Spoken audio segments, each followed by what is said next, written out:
प्यारे अभ्यर्थियों नमस्कार। एक और नई क्लास में आप सभी का स्वागत है। और आज की क्लास आप सभी के लिए बहुत बहुत इम्पोर्टेंट रहने वाली है, क्योंकि इस क्लास में हम सीईटी का मॉडल पेपर हल करने वाले हैं। पूरा का पूरा मॉडल पेपर हल करेंगे, जिसमें कुल 150 प्रश्न रहेंगे। 300 नंबर का ये पेपर रहेगा। पूरा आपका जो सिलेबस दिया गया है RSM SSB का, उसके आधार पर ये सिलेबस पे रहेगा। और इसके अंदर 150 प्रश्न करेंगे। पूरा मॉडल पेपर है, काफी समय की क्लास चलेगी। सब सारे विषयों के प्रश्न आएंगे। जैसा आपके एग्जाम में पेपर आने वाला है हूबहू ऐसा पेपर हम यहाँ पे करने वाले हैं। तो सभी से निवेदन रहेगा कि क्लास को लास्ट तक देखना है। इस क्लास से आपको पता चल जाएगा कि आपकी तैयारी कैसी है, कितने आपके नंबर आने वाले हैं एग्जाम के अंदर। और पूरा मॉडल पेपर रहेगा, चाहे आपकी वो ग्रेजुएशन लेवल की सीईटी हो या 12वीं लेवल की सीईटी हो। बहुत बहुत इंपॉर्टेंट साबित होने वाला है। इस क्लास की वैल्यू आपको क्लास देखते देखते ही पता चल जाएगी। और क्लास की पीडीएफ है वो हमारे टेलीग्राम चैनल पे आएगी। उसके लिए आप RP स्टडी फेवर नाम से टेलीग्राम चैनल है, उसको ज्वाइन कर लीजिएगा। और ऐसे और भी अगर आप फ्री टेस्ट देना चाहते हो तो प्ले स्टोर से फ्लाइट टू सक्सेस नाम से हमारा ऐप है, वो डाउनलोड करके दे सकते हैं। तो चलिए तैयार हो जाइएगा। कमेंट करते रहना है, साथ साथ में लास्ट तक जुड़े रहना है। कोई भी बीच में छोड़ के नहीं जाएगा। अपने और भी साथी जिनको आप जानते हो जो सीईटी की तैयारी कर रहे हैं, उनको भी भेज दो और अच्छे प्रकार से तैयारी करनी है। पहला रीजनिंग के प्रश्न रहेंगे आपके सामने। नगर, देश तो पृथ्वी किससे सम्मिलित हो जाएगी। रीजनिंग के प्रश्न है कि जिस प्रकार से नगर का संबंध देश से है, उसी प्रकार पृथ्वी का संबंध किससे होगा। तो देखिएगा, कोई एक देश होता है और देश के अंदर सिटी स्थित होती है, उसे हम नगर कहते हैं। उसी प्रकार पृथ्वी किसके अंदर स्थित होती है। विश्व में पृथ्वी स्थित है, सौर मंडल के अंदर पृथ्वी है, महासागर में पृथ्वी है, या ग्रह के अंदर पृथ्वी है। बताएंगे सही उत्तर क्या हो जाएगा। फटाफट से कमेंट करते रहना है साथ साथ में, ताकि आपकी तैयारी कैसी है वो भी पता चल सके। तो दोस्तों, नगर है जिस प्रकार देश के अंदर होता है। पृथ्वी हमारे सौर मंडल के अंदर अवस्थित है। पृथ्वी सौर मंडल का एक ग्रह है। क्या है? सौर मंडल का एक ग्रह है। तो बी ऑप्शन यहाँ पे आपका सही हो जाएगा। जिसने भी बी उत्तर बताया है उनका आंसर बिल्कुल राइट हो जाएगा। अगले प्रश्न की बात करते हैं। प्रश्न नंबर दूसरा है, रजिस्ट्रेशन के अक्षरों का प्रयोग करके कौन सा शब्द बनाया जा सकता है। ये अक्षर दिए गए हैं, इन अक्षरों का प्रयोग करके निम्न में से कौन सा शब्द है जो बनाया जा सकता है, ये आपको बताना है। तो देखिएगा, ये शब्द GIST है, इसमें G आया हुआ है, I भी है, S भी है, T है, ये आपका बन सकता है। REACT, तो देखिएगा C इसके अंदर नहीं आया हुआ है। यहाँ भी C है, C उसमें नहीं है। यहाँ BRAIN है, तो B इसके अंदर नहीं है। तो ऑप्शन A राइट हो जाएगा कि GICT क्या है, शब्द बनाया जा सकता है। A ऑप्शन आपका बिल्कुल सही है। दोस्तों, आपकी गलतफहमी दूर करने के लिए एक बात और बता दूं। आपको लग रहा होगा कि ये प्रश्न ऐसे एग्जाम में आएंगे क्या। यहाँ पे हमारे जितने भी 150 प्रश्न आपको कराए जाएंगे, लगभग 8 से 9 टीचर्स के द्वारा ये मॉडल पेपर तैयार किया गया। मैं सोल्व भले ही आपको करा रहा हूँ, 8 से 9 शिक्षकों के द्वारा मॉडल पेपर तैयार किया गया, पूर्ण विषय विशेषज्ञ शिक्षकों के द्वारा तैयार किया गया। और प्रत्येक प्रश्न किसी न किसी परीक्षा में पूछा गया है या पूछे जाने की प्रबल संभावना या ट्रेंडिंग में रहा हुआ प्रश्न है, वो प्रश्न समावेश किए हुए। तो क्लास को एंड तक देखना है, लाइक कर दीजिएगा। किसी कूट भाषा में 567 का मतलब ब्लैक टॉल मैन है। देखिएगा, कोई कूट भाषा जिसमें 5, 6, 7 का मतलब क्या होता है, black tell man, black tell man, ठीक है। और 8, 5, 9, 8, 5 और 9 का अर्थ क्या होता है। तो 8, 5, 9 का अर्थ है कररी ब्लैक हेयर। क्या नाम है? कररी ब्लैक हेयर, ठीक है। तो आपसे, और 1, 6, 7, 1, 6, 7 का अर्थ क्या है? 1, 6, 7 का अर्थ है फैट टॉल मैन, ठीक है। तो आपसे पूछा एक क्या दर्शाता है, एक क्या दर्शाता है, वो आपको बताना। देखिएगा, पहले हम पता करेंगे। इसमें भी 5 आ रहा है, इसमें भी 5 आया, इसमें भी 5 आया, तो इन दोनों में कॉमन क्या आया? यहाँ भी ब्लैक आ रहा है, यहाँ भी ब्लैक आ रहा। तो हमें ये तो पता चलेगा कि ब्लैक का कोड जो कितना है, 5 है। उसके बाद देखिएगा, इसके अंदर भी 6 आ रहा है, इसके अंदर भी 6 आ रहा। तो हमें एक चीज पता चलेगी, दोनों में कॉमन क्या आ रहा है। तो इधर देखिएगा, कररी ब्लैक हेयर आ रहा है, इधर आ रहा है फैट टॉल मैन, ठीक है। 6 किसके अंदर दे रखे, देखिएगा 5, 6, 7 में आ रहा ब्लैक टॉल मैन, इसके अंदर आ रहा है ब्लैक टॉल मैन, और इसमें आ रहा है फैट टॉल मैन। तो टॉल दोनों में कॉमन आ रहा है, इसमें 6 कॉमन है, तो टॉल का हो गया 6। अब पीछे रहा है, देखिएगा 6 का टॉल होता है, 7 का कॉमन क्या हो जाएगा, ये हमें यहाँ से पता करना होगा। तो देखिएगा 7 में वापस इन दोनों के अंदर, दोनों में 7 आ रहे हैं, तो कॉमन क्या आ रहा है, मैन हो जाएगा 1 का, ठीक है। पीछे 1 रहा है, तो 1 का यहाँ पे कोड हमें मिल गया है कि फैट हो रहा है। क्या हो रहा है? फैट हो रहा है। तो डी ऑप्शन आपका यहाँ पे राइट हो जाएगा। जिसने भी फैट बताया वो राइट है। डी वाले क्या हो जाएंगे, सही ऑप्शन हो जाएगा। अगला प्रश्न आपके सामने है, श्रृंखला में प्रश्नवाचक चिन्ह के स्थान पर आने वाला उपयुक्त विकल्प चुनिएगा। एक आपको श्रृंखला दी गई है, इस श्रृंखला के अंदर प्रश्नवाचक चिन्ह के स्थान पर कौन सा विकल्प आएगा, वो आपको चयन करना है। 6F, 8G, 12I और 18L। देखिएगा ये किस प्रकार से हो रहा है, आप समझ गए होंगे। F के बाद G आया, G के बाद H को छोड़ दिया, I आया, I के बाद J, K को छोड़ दिया और L आया। मतलब पहले 1 को छोड़ा, फिर 2 को छोड़ा है, ठीक है। तो अब की बार 3 को छोड़ेंगे, L के बाद M, एन और ओ तीनों को छोड़ देंगे तो क्या आ जाएगा, पी आ जाएगा। एम एन ओ तीनों को छोड़ेंगे पी आएगा। इतना तो हमें पता चल गया, मतलब पी ऑप्शन एक के अंदर ही दे रखा है डी में, तो सीधा आप डी टिक मार सकते हो। पूरा करना चाहो तो 6 के बाद 2 जोड़े 8 आए, 8 के बाद 4 जोड़े 12 आए, मतलब पहले 2 जोड़े फिर 4 जोड़े, फिर 12 के अंदर क्या है 6 जोड़े, तो क्या है 18 आए, तो पहले 2 जोड़े फिर 4 जोड़े फिर 6 जोड़े, अब की बार वापस क्या है आगे वाला जुड़ जाएगा, तो क्या आ जाएंगे 26 आ जाएंगे। तो यहाँ पे आपका option number D right answer हो जाएगा। जो भी डी उत्तर बता रहे हैं वो सभी राइट है। ठीक है, टेस्ट है, इसमें आपकी तैयारी अच्छी होगी तो आपके प्रश्न काफी सही होंगे। और तैयारी अगर प्रश्न काफी सही नहीं हो रहे तो दोस्तों आपको तैयारी करने की जरूरत है, रेगुलर क्लासे लीजिएगा, अच्छे प्रकार से तैयारी कीजिएगा। लड़कियों की एक पंक्ति में पिंकी बाएं से 11वें नंबर है। ये पिंकी है, ये बाईं ओर से 11वें नंबर है लड़कियों की पंक्ति में, और डिंकी दाहिने ओर से 13वीं है। डिंकी है ये दाईं ओर से कितने नंबर पर है, 13वां नंबर पर है। सीमा पिंकी के दाएं से दूसरी है।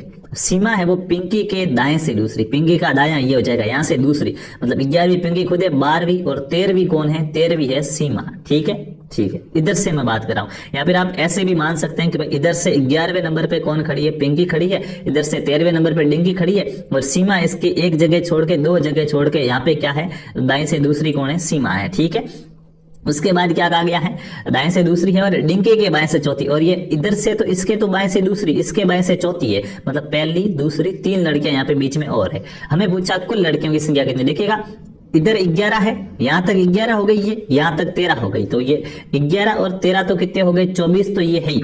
बीच में और कितनी लड़कियां हैं, तो देखिए 1 2 3 4 5 और बीच में लड़कियां हैं, तो 24 और 5 कितने हो जाएंगे, 29 हो जाएंगे। ऑप्शन सी आपका यहाँ पे राइट आंसर हो जाएगा। प्रश्न नंबर 5 में जितने भी सी बताया है उन सभी का आंसर सही है। बीच की लड़कियां थी उनको गिन ली, इधर 11 ले रखी थी, इधर 13 ले रखी थी, बीच में 5 लड़कियां थी, तो टोटल हो गए 29। अगला प्रश्न है ए बी सी डी और एफ एक ही परिवार के सदस्य, ए बी सी डी और एफ है दोस्तों, लिखिएगा A B C D E और एफ है। ठीक है, A B C D E और एफ है, वो एक ही परिवार के सदस्य है। एफ ई की बहन है, देखिएगा एफ है, एफ और ई आपस में क्या है, एफ और ई आपस में बहन है, तो मैं घेरा करके, बहन का मतलब लड़कियां हैं तो गोल घेरा करके ये दोनों आपस में बहने हैं। बी डी का पिता है, बी है इसका एक टाबर है जिसका नाम क्या है, डी है, तो बी क्या हो गया, डी का पिता हो गया। ए सी की माता है, ए है ये कोई एक इसका टाबर है, सी उसकी क्या है, माता है। ई का ई से क्या संबंध है, ई का सी से क्या संबंध है, अब ये ई है ना, इस ई का सी से क्या संबंध है, ये आपसे यहाँ पे पूछा जा रहा है। ए सी की क्या है, माता है। ठीक है, और A B C D E और एफ एक ही परिवार का सदस्य है, एफ ई की बहन है, एफ और ई आपस में बहने हैं। बी डी का पिता है, बी है वो क्या है, बी है वो डी का पिता है बिल्कुल, और ई है वो क्या है, ए है वो सी की माता, ए सी की माता है, तो ई का सी से क्या संबंध है, तो इसके अंदर तो अभी तक ऐसा कुछ संबंध क्या है, संबंध दर्शाया गया ही नहीं है कि जो आपके क्या है इनके बीच के अंदर कोई संबंध दर्शाए, कोई संबंध यहाँ पे दर्शाया ही नहीं गया भाई। ठीक है, लेकिन एक प्रकार से अगर ये माना जाए कि ई क्या है, ई का पुत्र बी है, अगर हम ऐसा मान लें कि ई का पुत्र बी है या फिर डी है, तो ये फिर नानी या दादी हो जाएगी, बट अभी पहले से ऐसा कोई संबंध दर्शाया गया नहीं है, तो डी ऑप्शन राइट हो जाएगा। अगला प्रश्न है आपका वेन आरेख से प्रश्न है, बर्फ जल और ठोस के मध्य संबंध दर्शाने वाला वेन आरेख चुनिएगा। वो वेन आरेख चुनना है जो बर्फ जल और ठोस के बीच में संबंध दर्शाए, उस वेन आरेख का चयन कीजिएगा जो बर्फ जल और ठोस के बीच में संबंध दर्शाए। तो देखिएगा बर्फ क्या होता है, बर्फ ठोस होता है, तो बर्फ आ जाएगा ऐसे, उसके बाद ठोस आ जाएगा, जल, जल तो लिक्विड होता है, द्रव होता है, तो पास में द्रव हो जाएगा, तो ऑप्शन सी आपका राइट हो जाएगा कि ये बड़ा वाला आकृति है वो ठोस की हो जाएगी, ठोस के अंदर ये बर्फ आ गया और पास में कौन आ गया, पानी आ गया। सी ऑप्शन वाला वेन आरेख बिल्कुल यहाँ पे हमारा सही हो जाएगा। अगला प्रश्न है पोस्ट ऑफिस स्कूल के पूर्व में है, ये यहाँ पे कोई स्कूल है, क्या है, स्कूल है, इस स्कूल के पूर्व में नहीं, इस तरफ क्या है, पोस्ट ऑफिस है, तो मैंने पी लिख दिया। स्कूल के पूर्व में पोस्ट ऑफिस है, जबकि मेरा घर स्कूल के दक्षिण में, जबकि घर है वो स्कूल दक्षिण नीचे है, तो यहाँ पे दक्षिण के अंदर घर है, तो मैंने घर को होम कहेंगे तो एच लिख दिया। ठीक है, दक्षिण के अंदर क्या है, दक्षिण के अंदर घर है। बाजार पोस्ट ऑफिस के उत्तर में उतनी दूरी पर है जितनी दूरी पर मेरा घर से स्कूल है। बाजार है ना, तो पोस्ट ऑफिस के भी उत्तर में, ये पोस्ट ऑफिस इसके उत्तर में, यहाँ पे क्या है, यहाँ पे बाजार है, मार्केट है, मैंने एम लिख दिया, और इन दोनों की दूरी उतनी है जितनी की स्कूल से मेरे घर की उतनी दूरी पोस्ट ऑफिस से मार्केट की, तो दोनों लाइनें हमने बराबर कर दी है। ठीक है, तो बताओ बाजार से मेरा घर किस दिशा में, अब ये यहाँ पे बाजार है ना, मार्केट, इस बाजार से मेरा घर किस दिशा के अंदर है ये आपको बताना है। तो बताओ भाई बाजार से इसका घर है वो किस दिशा के अंदर हो जाएगा, बाजार से क्या है, बाजार से क्या है, मेरा घर किस दिशा में, ये पूछा गया है। उम्मीद है आपको डायग्राम समझ में आया होगा। नहीं आया देखिए एक बार मैं बोल रहा हूँ, पोस्ट ऑफिस स्कूल के पूर्व के अंदर है, तो ये क्या है, ये पोस्ट ऑफिस है, स्कूल के पूर्व में है, तो यहाँ पे स्कूल हो जाएगी, तभी ये इधर पूर्व के अंदर हो गया। उसके बाद क्या कहा गया है देखिएगा, जबकि मेरा घर स्कूल के दक्षिण में है, और स्कूल के दक्षिण, यहाँ दक्षिण दिशा है, यहाँ पे इसका क्या है, घर है। और उसके बाद इसने क्या कहा गया, बाजार पोस्ट ऑफिस के उत्तर में उतनी दूरी पर है, बाजार है वो पोस्ट ऑफिस के उत्तर में उतनी दूरी पर है, यहाँ पे मार्केट है जितनी दूरी पर क्या है, मेरा घर है। ठीक है, तो पूछा गया बताओ बाजार से मेरा घर किस दिशा के अंदर है, या मेरे घर से बाजार किस दिशा के अंदर है। तो देखिएगा इसके घर से बताओ बाजार से मेरा घर किस दिशा में है, बाजार मेरे घर से किस दिशा में है। ठीक है, बाजार घर से किस दिशा में है, बाजार घर से किस दिशा में, तो ये इसका घर कहाँ पे है, घर यहाँ पे है, और यहाँ से बाजार, ये वाली बाजार किस दिशा के अंदर है, देखो ये वाली कौन सी दिशा, उत्तर दिशा, ये वाली कौन सी दिशा, पूर्व दिशा, इसके बीच में आ रही है ये, तो बीच वाली दिशा को कहेंगे उत्तर पूर्व, और डी ऑप्शन यहाँ पे आपका सही हो जाएगा। जिसने भी डी बताया उन सभी का उत्तर सही हो जाएगा। अगला प्रश्न है, दिए गए विकल्पों में से लुप्त संख्या ज्ञात कीजिएगा। यहाँ पे एक संख्या गायब है, एक संख्या लुप्त हो चुकी है, आपको दिए गए विकल्पों में से लुप्त संख्या ज्ञात करनी है। 13, 6, 4, 6, 8, 6, 1, 6 और क्वेश्चन मार्क आया है, इसकी जगह ऑप्शन में से क्या आएगा वो आपको पता करना है। दोस्तों देखिएगा यहाँ पे आपको एक चीज पता चल रही हो तो 13 और 6 होते हैं 19, 19 और 1 20, इनका योग कितना हो रहा, तीनों का 20 हो रहा है। उसी प्रकार देखिएगा 6 और 6 12, 12 और 8 20, इनका भी टोटलिंग कितनी हो रही, 20 हो रही, तो इनकी भी टोटलिंग 20 होनी चाहिए। तो देखो 6 और 4 10 है, तो 20 चाहिए, मैं तो 10 ही हुए अभी तक, तो 10 और चाहिए, यहाँ पे 10 लिखेंगे तो इनकी टोटलिंग भी 20 हो जाएगी, और 10 हमारे ऑप्शन नंबर बी के अंदर दे रखा है, तो ऑप्शन बी यहाँ पे बताने वाले सभी दोस्त राइट हो जाएंगे। आपके अगर प्रश्न सही हो रहे हैं, बहुत ही अच्छा सीईटी के अंदर आपका सिलेक्शन हो जाएगा, और अच्छे प्रकार से, क्योंकि आप आगे अभी प्रश्नों का लेवल देखेंगे आपको पता चलेगा, प्रत्येक प्रश्न के प्रकार के प्रश्न है वो यहाँ पे हमने सम्मिलित करने की कोशिश की है।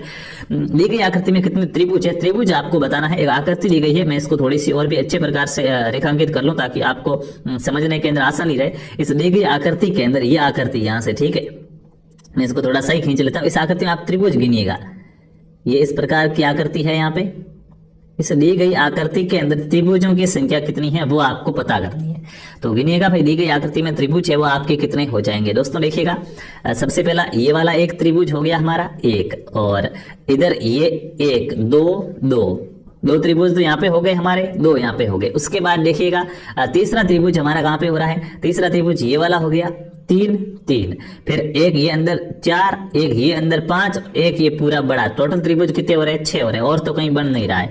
तो इस आकृति के अंदर त्रिभुजों की संख्या हमसे पूछी थी, ऑप्शन बी आपका यहाँ पे राइट आंसर हो जाएगा कि त्रिभुज कितने हैं, 6 है। एक बार पुनः देखिएगा, एक अपना ये छोटे वाला हो गया 1, एक ये पूरा बड़े वाला 2, इस प्रकार एक ये पूरा बड़े वाला 3, बीच में ये एक इधर 4, एक इधर 5 और एक ये पूरा 6, इसके अलावा कोई त्रिभुज नहीं बन रहा है, तो डी ऑप्शन बताने वाले सभी दोस्त राइट हो जाएंगे। अगला प्रश्न आपके राजस्थान की कला संस्कृति के रहेंगे। प्रत्येक प्रकार के प्रश्न है, ऐसा ही आपके पेपर आने वाला है। यहाँ पे आपको जितने प्रश्न कराए जा रहे हैं उतने प्रश्न ही आपके एग्जाम के अंदर आएंगे। पश्चिमी सांस्कृतिक केंद्र है उसका मुख्यालय कहाँ पे, पश्चिमी क्षेत्र सांस्कृतिक केंद्र का मुख्यालय कहाँ पे, फटाफट से कमेंट कीजिएगा। कमेंट करते रहना है अच्छे प्रकार से, कमेंट करने से आपकी एक प्रकार से एनालिसिस की आदत बढ़ेगी, आपकी अभिव्यक्ति की क्षमता बढ़ेगी, आप प्रश्नों का उत्तर बता पाएंगे, शर्माना छोड़ेंगे, तो डर नहीं लगेगा एग्जाम में। एग्जाम में डर लगता है क्योंकि हम कुछ कर नहीं पाते, प्रैक्टिस नहीं करते। पश्चिमी क्षेत्र सांस्कृतिक केंद्र का मुख्यालय कहाँ पे, जयपुर, उदयपुर, जोधपुर और बीकानेर। तो दोस्तों पश्चिमी क्षेत्र सांस्कृतिक केंद्र है, इसका मुख्यालय उदयपुर के अंदर है, बी ऑप्शन आपका यहाँ पे बिल्कुल सही हो जाएगा। अगला प्रश्न है, कौन सा युग्म सही सुमेलित नहीं है। जो सही सुमेलित नहीं है उसके बारे में आपको बताना है, कौन सा युग्म है वो सही सुमेलित नहीं है। पहाड़ों की नगरी डूंगरपुर को कहा जाता है, बिल्कुल सही बात है। राजस्थान का प्रवेश द्वार भरतपुर को कहते हैं, बिल्कुल। वस्त्र नगरी भीलवाड़ा को कहते हैं पूर्व का पेरिस उदयपुर। देखिएगा उदयपुर को पूर्व का पेरिस नहीं कहा जाता दोस्तों, यहाँ पे जो भी डी बता रहे हैं वो सभी राइट हो जाएंगे। पूर्व का पेरिस है वो जयपुर को कहा जाता है, किसको कहा जाता है, जयपुर को कहा जाता है, उदयपुर को नहीं कहेंगे। डी ऑप्शन वाले सभी दोस्त राइट हो जाएंगे। अगला प्रश्न आपके सामने, हूँ गोरी किण पीवरी उपन्यास के रचयिता है। एक राजस्थानी भाषा का अपना उपन्यास है, हूँ गोरी किण पीवरी, मतलब एक महिला गैरिंग में पत्नी है, वो कौन से पति की हो, 2 पति हो गए थे, उसके बाद एक अच्छी सी कहानी है। तो हूँ गोरी किण पीवरी इस उपन्यास है, इस उपन्यास के रचयिता कौन है। विजयदान देथा ने लिखा है, यादवेंद्र शर्मा ने लिखा है, राघव ने लिखा है, या श्री लाल नथमल ने। फटाफट से कमेंट करेंगे, बहुत ही अच्छे प्रश्न है, एग्जाम में छपने छपने वाले सारे के सारे प्रश्न है तो लास्ट तक क्लास को देखना है, अच्छे प्रकार से जुड़े रहना है। लाइक कीजिएगा, अपने और भी दोस्तों के साथ शेयर कीजिएगा। चैनल पर अभी तक नए हो तो चैनल को सब्सक्राइब करके जो घंटी वाला आइकन है ना उसको ऑल पे क्लिक कर दो, ताकि आपको सभी क्लासों की सूचना मिल सके। आगामी समय में हमारे द्वारा ऐसे लगभग आपको 15 से 20 मॉडल पेपर पूरे 150 प्रश्नों के बिल्कुल फ्री दिए जाएंगे। इसके लिए आप हमारा टेलीग्राम चैनल है RP स्टडी फेवर, उसको जरूर ज्वाइन कीजिएगा। वहां पे आपको इसकी सूचना मिलेगी। और यहाँ पे जो भी आंसर बता रहे वो साइट है यंदेदेव सर्वा के द्वारा लिखी गई है, हूँ गौरी किरण पीवरी। अगला प्रश्न आपका है, मेवाती बोली से संबंधित जिला है। मेवाती बोली से संबंधित कौन सा जिला है? किस जिले के अंदर मेवाती बोली बोली जाती है?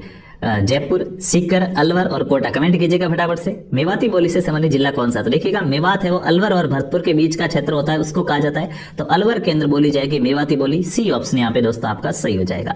अगला प्रश्न है, डाकण प्रथा मुख्य रूप से किस जनजाति में पाई जाती है? डाकण प्रथा है, इसका संबंध मुख्य रूप से कौन सी जनजाति के अंदर है? भील एवं मीणा में, कालबेलिया एवं मीणा में पाई जाती है डाकण प्रथा, सहरिया एवं गरासिया में पाई जाती है, या सांसी व राजपूत में पाई जाती है? डाकण प्रथा का संबंध है वो कौन सी जनजाति से हो जाएगा?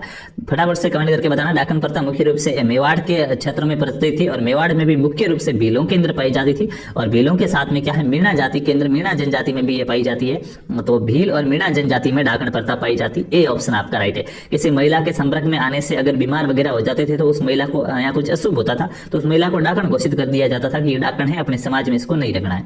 अगला प्रश्न है, टोंटी नामक आभूषण शरीर के किस भाग में पहना जाता है? टोंटी नामक आभूषण है ये हमारे शरीर के कौन से भाग में पहना जाता है? कमेंट कीजिएगा।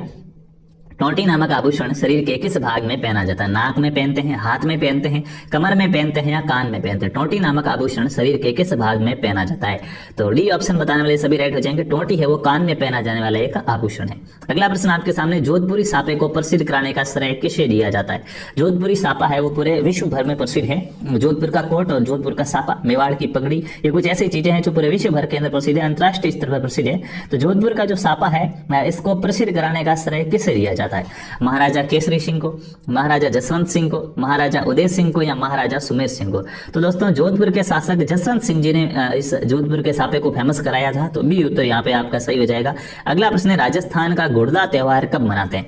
राजस्थान में घुड़दा त्योहार, और मुख्य रूप से अगर आपको क्षेत्र पूछे तो राजस्थान के मारवाड़ में मनाया जाने वाला यह त्योहार है घुड़दा। ये घुड़दा त्योहार है ये कब मनाया जाता है? श्रावण शुक्ल अष्टमी को, श्रावण कृष्ण अष्टमी को, चैत्र कृष्ण अष्टमी को, या भाद्रपद शुक्ल अष्टमी को? घुड़दा त्योहार कब मनाया जाता है? तो घुड़दा त्योहार है ये हमारा चैत्र कृष्ण अष्टमी को मनाया जाने वाला त्योहार है। छिद्रित मटके के अंदर दीपक रख के नृत्य किया जाता है। सी ऑप्शन सही हो जाएगा।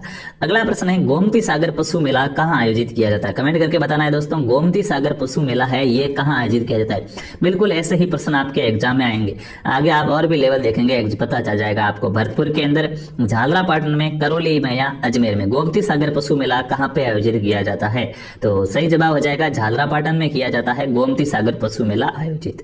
अगला प्रश्न आपके सामने, कौन सा समुदाय अपने मंदिरों के लिए बढेर शब्द का प्रयोग करता है? राजस्थान का वो कौन सा समुदाय है जिनके मंदिरों को बढेर कहा जाता है? वो अपने देवी देवताओं के जो मंदिर होते हैं उन मंदिरों को मंदिर नहीं कहता है, बढेर कहता है। अहिर समुदाय, बंजारा समुदाय, शिरवी समुदाय, या देवासी समुदाय? कौन सा समुदाय अपने मंदिरों को बढेर कहता है? तो दोस्तों जो शिरवी समुदाय है राजस्थान का, जोधपुर पाली इन क्षेत्रों में पाया जाता है, ये अपने मंदिरों को बढेर कहता है। सी ऑप्शन राइट आंसर हो जाएगा।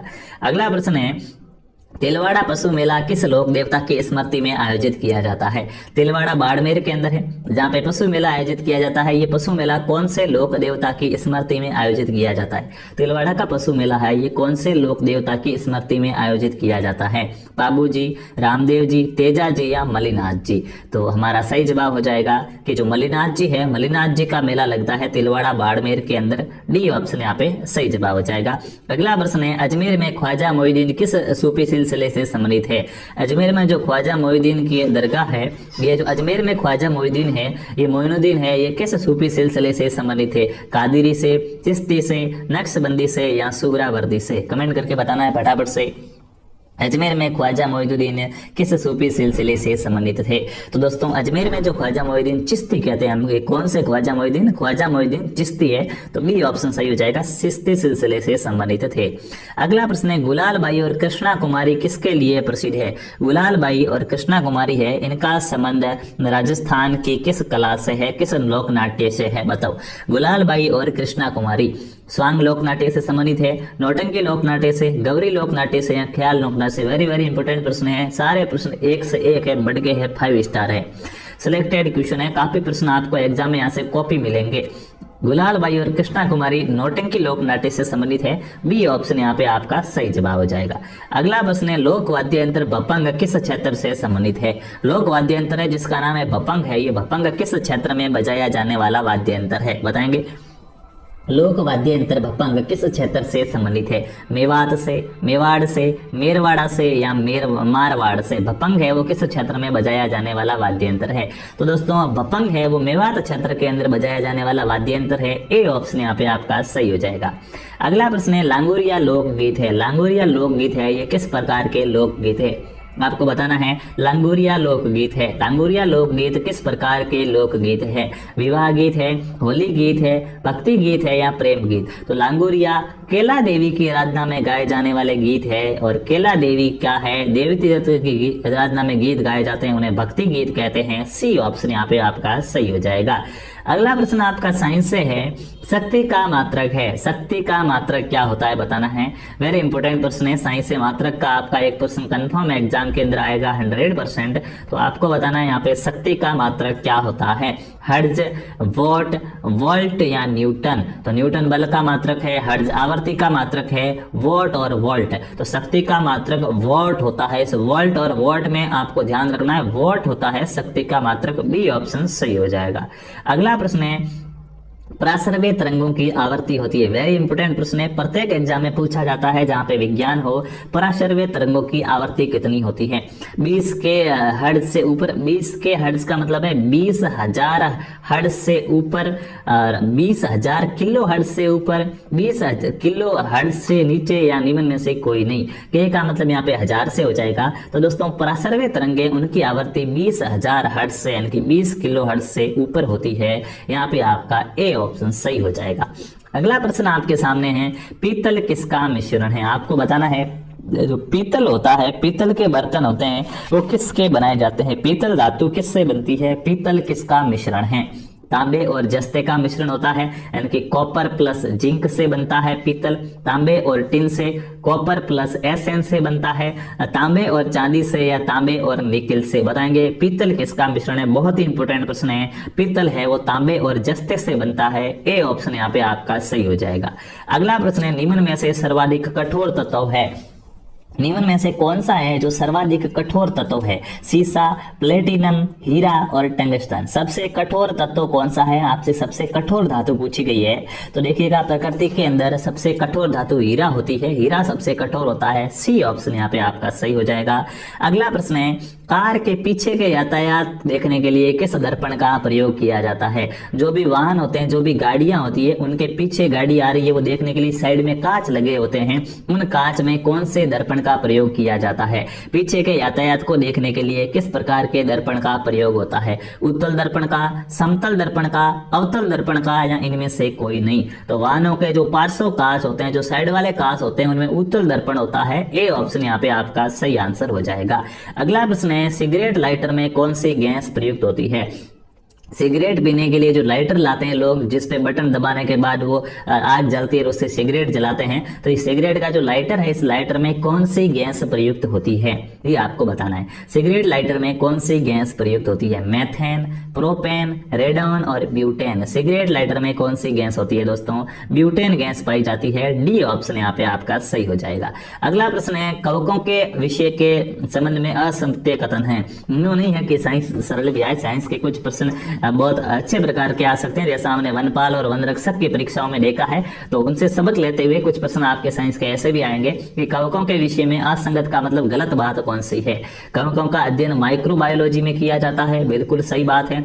कवक मृत कार्बनिक पदार्थों पर उगते हैं, जो भी सड़ा गला कचरा वगैरह होता है उस पे कवक उगते हैं। कवक अपना भोजन स्वयं बनाते हैं? नहीं, कवक इन्हीं मृत सड़े गले पदार्थों से भोजन बनाते हैं, स्वयं नहीं बनाते हैं। येस्ट व मशरूम कवक के उदाहरण है, बिल्कुल। जो छतरी उगती है ना, जहाँ पे अपन कचरा डालते हैं वहाँ पे ऐसे छतरियां वगैरह उगती, वो कवक है, तो वो दूसरों से भोजन प्राप्त करते हैं, स्वयं नहीं बनाते हैं। सी ऑप्शन यहाँ पे आपका राइट आंसर हो जाएगा। अगला प्रश्न है, श्वसन किस प्रकार की क्रिया है? श्वसन है हम श्वास को अंदर लेते हैं और बाहर छोड़ते हैं, तो ये किस प्रकार की क्रिया है? अपचायक क्रिया है, ऑक्सीकरण क्रिया है, जल अपघटक क्रिया है, या अमोनीकरण क्रिया है? श्वसन श्वास लेना किस प्रकार की क्रिया है? हम श्वास में ऑक्सीजन गैस लेते हैं और कार्बन डाइऑक्साइड गैस है वो बाहर छोड़ते हैं, तो ये ऑक्सीकरण क्रिया है। कैसी क्रिया है? ऑक्सीकरण क्रिया है। बी ऑप्शन बताने वाले सभी सही हो जाएंगे। अगला प्रश्न है, रक्त दाब मापने के लिए किस उपकरण का प्रयोग किया जाता है? जब हम बीमार होते हैं और हम बीमार होते हैं तो हम डॉक्टर के पास जाते हैं। डॉक्टर के पास एक ऐसा उपकरण होता है जहाँ पे ऐसे कुछ यूं लाइन खींची रहती है, लगा रहता है, अपने हाथ के वो लगाता है, फिर अपना ब्लड प्रेशर रक्तचाप मापता है, बीपी चेक करता है। तो ये बीपी चेक करने वाले उस यंत्र का नाम क्या है? स्टेथोस्कोप तो कानों में डालने वाला यंत्र होता है जिससे हमारी हृदय की धड़कन सुनते हैं। स्पिग्नोमेनोमीटर तो बिल्कुल स्पिग्नोमेनोमीटर है, इसके द्वारा रक्तचाप का मापन किया जाता है। बी ऑप्शन राइट हो जाएगा। इलेक्ट्रोकार्डियोग्राफ है, ये से संबंधित होता है, तो बी ऑप्शन बताने वाले सभी राइट हो गए। अगला प्रश्न है, ऊर्जा प्रदान करने वाला पोषक तत्व है, वो कौन सा पोषक तत्व है जो ऊर्जा प्रदान करता है? कमेंट करके बताना है। ऊर्जा प्रदान करने वाला पोषक तत्व है। कार्बोहाइड्रेट से हमें ऊर्जा मिलती है, प्रोटीन से ऊर्जा मिलती है, खनिज से ऊर्जा मिलती है, या विटामिन से ऊर्जा मिलती है? तो हमारे शरीर को जो ऊर्जा है वो कार्बोहाइड्रेट से मिलती है, उसके बाद वसा से ऊर्जा मिलती है। तो यहाँ पे आपका ए ऑप्शन राइट हो जाएगा। कार्बोहाइड्रेट और वसा है जो हमें ऊर्जा प्रदान करते हैं। ए ऑप्शन आपका सही हो जाएगा।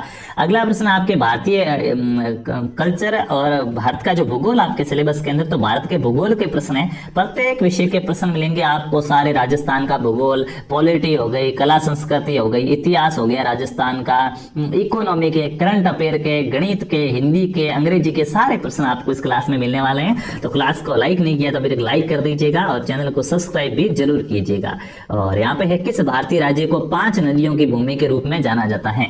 वो कौन सा भारतीय राज्य है दोस्तों जिसको 5 नदियों की भूमि कहा जाता है? 5 नदियों की भूमि के रूप में जाना जाने वाला राज्य है हरियाणा, उत्तर प्रदेश, पंजाब या जम्मू कश्मीर? तो पंजाब राज्य है जिसको 5 नदियों की भूमि कहा जाता है। सी ऑप्शन यहाँ पे आपका सही हो जाएगा। अगला प्रश्न आपके सामने, जनसंख्या अनुपात किसे कहते हैं? भारत के भूगोल से प्रश्न है, जनसंख्या अनुपात किसे कहा जाता है? ये राजस्थान पुलिस कांस्टेबल में पूछा गया प्रश्न है, इसलिए हो सकता है आपके सीटी में भी पूछे। तो जनसंख्या के 5 घटकों की तुलना करना जनसंख्या अनुपात कहलाता है। जनसंख्या के 2 घटकों के बीच के संतुलन को जनसंख्या अनुपात कहते हैं। जनसंख्या डेटा से असंबंधित घटकों को जनसंख्या अनुपात कहते हैं, या जनसंख्या घनत्व के आंकलन को जनसंख्या घनत्व कहते हैं। तो जनसंख्या का जो अनुपात है दोस्तों, वो जनसंख्या के 2 घटकों के बीच का जो संतुलन होता है वही क्या है? अनुपात कहलाता है। बी ऑप्शन सही हो जाएगा। अगला प्रश्न है, भारत में सर्वाधिक लिंगानुपात वाला राज्य है। भारत में सर्वाधिक लिंगानुपात है वो कौन से राज्य का है? राजस्थान, बिहार, केरल और बंगाल? राजस्थान, बिहार, केरल और बंगाल। तो राजस्थान का तो सबसे ज्यादा है नहीं। यहाँ तो भाई एक नेताजी चुनाव में प्रचार करने गए और किसी से पूछा, मीडिया वाले ने उसके बीकानेर साइड का कोई था, बड़ा माइक लगाया कि बोलो आपके यहाँ पे क्या कमी है, क्या नेता को काम करना चाहिए? तो कमी कुछ नहीं है, हमारे ये सो रहे हैं, ये रंडवे घूम रहे हैं, इनके आप लुगाई ला के दे दो और हमें कुछ नहीं चाहिए। 40-50 लड़के हैं, तो वो वाली बात है। राजस्थान में लिंगानुपात का, लिंगानुपात सबसे ज्यादा केरल के अंदर है। कहां पर है? केरल में है। डी ऑप्शन यहाँ पे आपका सही जवाब हो जाएगा। अगला प्रश्न है, इंटीग्रेटेड रोड एक्सीडेंट्स डाटाबेस किस संस्थान ने विकसित किया है? इंटीग्रेटेड रोड एक्सीडेंट डाटाबेस है, रोड पे जो भी एक्सीडेंट होते हैं उनका डाटाबेस तैयार करने का काम है, ये कौन सी संस्थान ने किया है? IIT नई दिल्ली ने किया है, IIM इंदौर ने किया है, IIT खड़गपुर ने, या IIT मद्रास ने? तो रोड एक्सीडेंट्स डाटाबेस है दोस्तों, ये IIT मद्रास के द्वारा तैयार किया गया है। डी ऑप्शन यहाँ पे आपका सही हो जाएगा। अगला प्रश्न है, निम्न में से कौन सा भारतीय राज्य सर्वाधिक चीनी उत्पादित करता है? किस भारतीय राज्य के अंदर सबसे ज्यादा चीनी का उत्पादन किया जाता है? चीनी सबसे ज्यादा कहाँ पे उत्पादित की जाती है? बिहार में, उत्तर प्रदेश में, महाराष्ट्र में, या तमिलनाडु में? तो चीनी सबसे ज्यादा, योगी बाबा को याद कीजिएगा, उत्तर प्रदेश में उत्पादित की जाती है चीनी। बी उत्तर राइट हो जाएगा। अगला प्रश्न है, भारत में सर्वप्रथम कौन सा उद्योग शुरू हुआ? जब उद्योगों की शुरुआत हुई थी, जो भारत के अंदर सबसे पहले कौन सा उद्योग शुरू हुआ था, ये आपको बताना है। भारत में सर्वप्रथम कौन सा उद्योग शुरू हुआ? कपड़ा उद्योग, लोहा उद्योग, जूट उद्योग या संगमरमर उद्योग। बताएंगे दोस्तों भारत में सबसे पहले कौन सा उद्योग शुरू हुआ। कमेंट करके बताना है, क्लास में साथ साथ में कमेंट्स करते रहना है। और आपने अपने और भी दोस्तों को नहीं जोड़ा है तो उन्हें भी जोड़ दीजिएगा, क्लास बहुत ही महत्वपूर्ण रहने वाली है। और भारत में सबसे पहले उद्योगों की शुरुआत कपड़ा उद्योग से हुई थी, सूती वस्त्र उद्योग हुआ था। कौन सा हुआ था? सूती वस्त्र उद्योग। तो ए ऑप्शन सही हो जाएगा। अगला प्रश्न है लिग्नाइट कोयले के भंडार किस राज्य में सर्वाधिक है। कोयला कई प्रकार का होता है जिसमें से एक लिग्नाइट किस्म का कोयला होता है। लिग्नाइट किस्म के कोयले के भंडार है वो सबसे ज्यादा कौन से राज्य में है? गुजरात में, झारखंड में, राजस्थान में या बिहार में? लिग्नाइट कोयले के सबसे ज्यादा भंडार कहाँ पे है ये आपसे पूछा जा रहा है, तो कमेंट करेंगे। लिग्नाइट कोयला अपने राजस्थान के अंदर सबसे ज्यादा होता है। सी ऑप्शन यहाँ पे आपका सही हो जाएगा। अगला प्रश्न है भारतीय रिजर्व बैंक का लेखा वर्ष है। इकोनॉमी का प्रश्न है, इंडियन इकोनॉमी का, कि भारतीय रिजर्व बैंक है जो नोट जारी करती है, नोट कौन छापती है? आरबीआई छापती है। मैं धारक को 500 रुपए अदा करने का वचन देता हूँ, फिर गवर्नर के साइन होते हैं। तो ये आरबीआई का लेखा ये हिसाब कब करती है? देखिए इसका नया साल तो अप्रैल से शुरू होता है। जिस प्रकार अपना नया साल अब अपन जनवरी से कहेंगे हैप्पी न्यू ईयर, अभी मैसेज आने स्टार्ट हो गए, जैसे नए साल पे हम कहीं भाग जाएंगे happy new year happy new year, तो अपना जनवरी से अपन मनाते हैं। बैंकों का होता है अप्रैल से स्टार्ट, अप्रैल से तो उनका नया साल स्टार्ट होता है।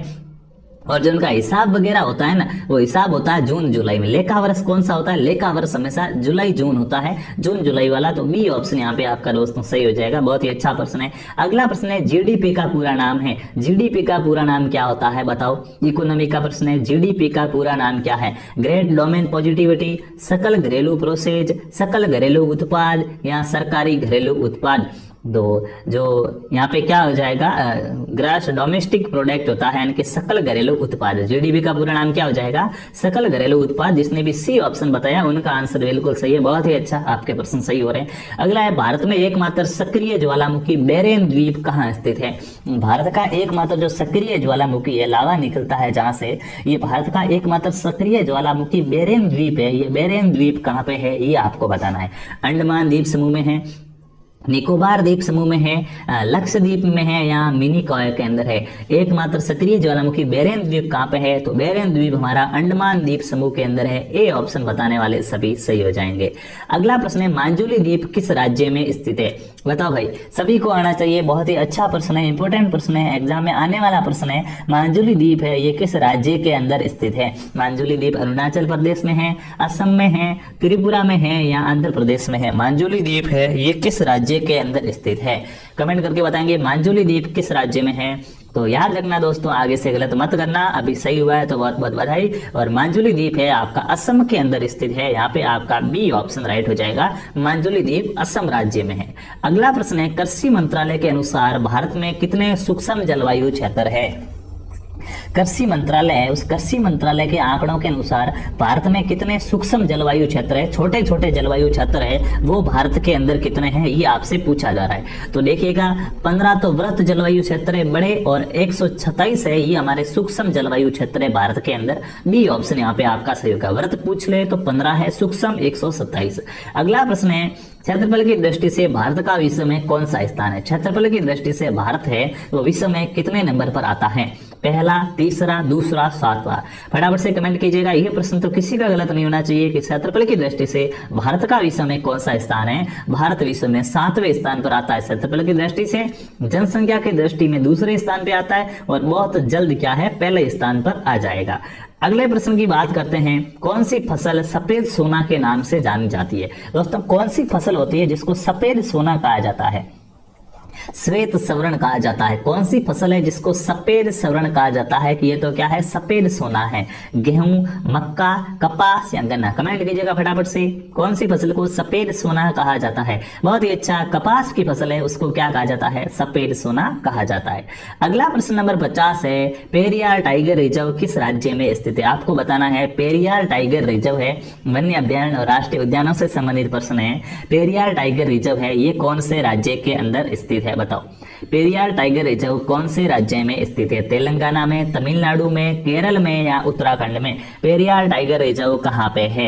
तो आप सभी को पता होना चाहिए। पेरियार टाइगर रिजर्व है ये केरल के अंदर है। सी ऑप्शन यहाँ पे आपका सही हो जाएगा। अगला प्रश्न है आपका, राजभाषा किसे कहते हैं?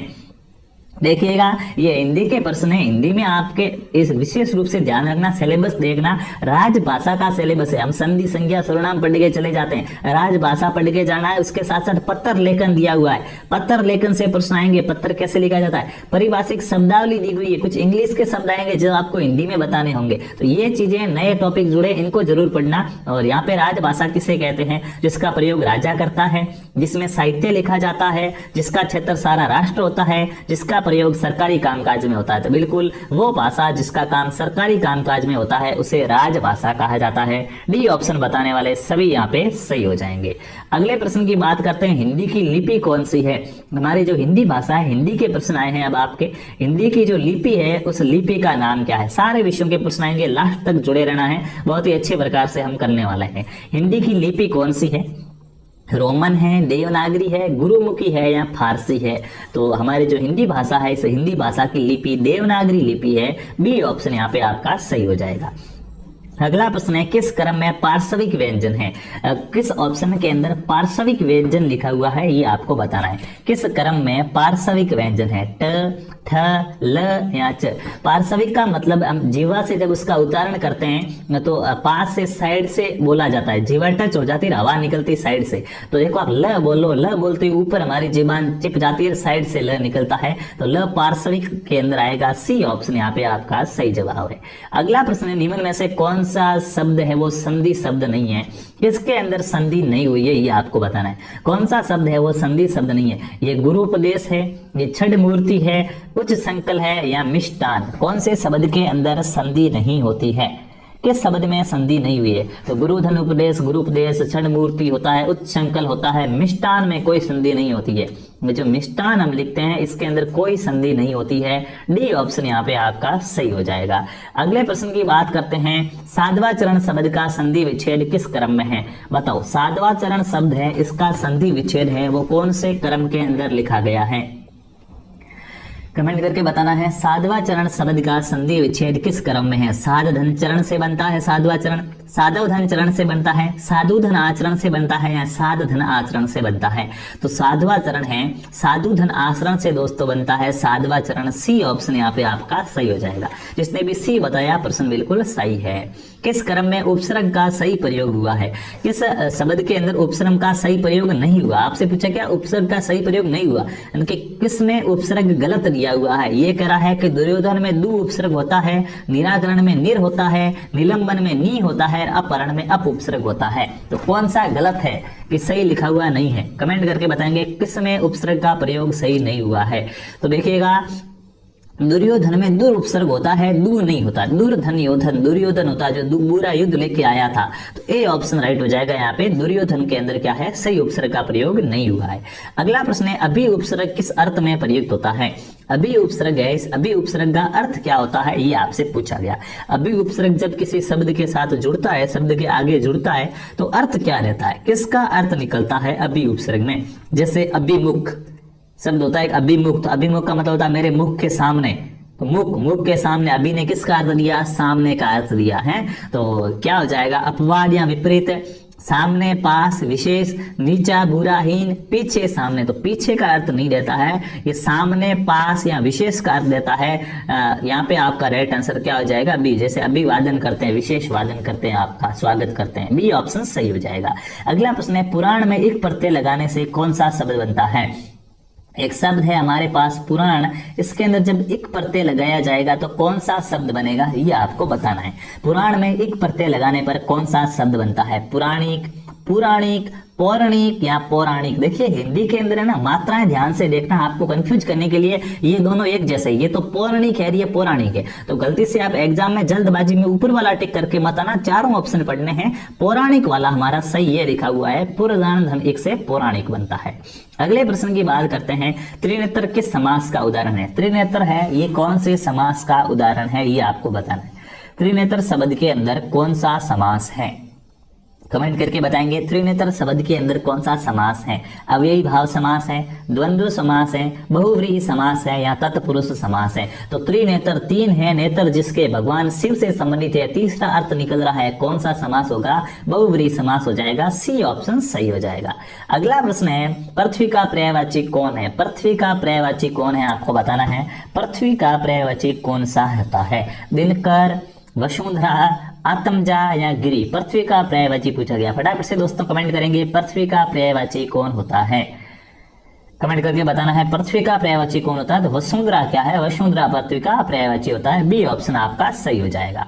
अगला प्रश्न है दूसरे की त्रुटियां खोजने वाला के लिए एक शब्द है, जो दूसरों की त्रुटियां खोजता है उसके लिए एक शब्द क्या कहलाता है।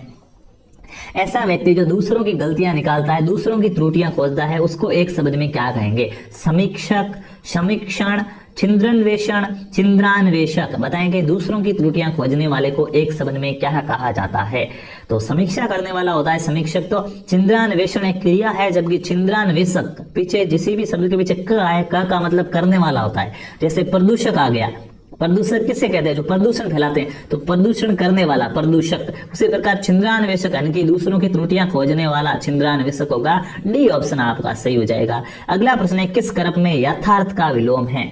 यथार्थ का विलोम क्या होता है आपसे पूछा गया है, विलोम शब्द से प्रश्न है यथार्थ, ये अपन यथार्थ लिखते हैं ना, इस यथार्थ का विलोम क्या होता है बताओ। आदर्श, मिथ्या, कल्पित या सत्य। यथार्थ का विलोम क्या होता है, तो दोस्तों यथार्थ का विलोम होता है आदर्श, ए ऑप्शन यहाँ पे आपका सही हो जाएगा।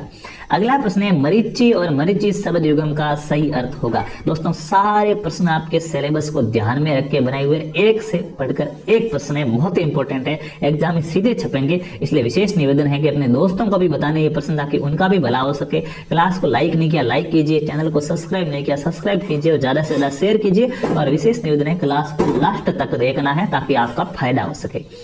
मरीचि और मरीचि, तो देखिएगा जब मरीचि बड़ा होता है इसका मतलब सूर्य होता है, मरीचि, इस वाले मरीचि का मतलब सूर्य होगा, तो ये सूर्य हो जाएगा, मरीचि और किसी में है नहीं। और इस छोटी मरीचि का मतलब होता है किरण, तो ए ऑप्शन सही हो जाएगा। जब मरीचि इस प्रकार से लिखा जाए तो अर्थ किरण होता है, और जब बड़ा लिखा जाए तो होता है सूर्य, तो ए ऑप्शन बताने वाले सही हो जाएंगे।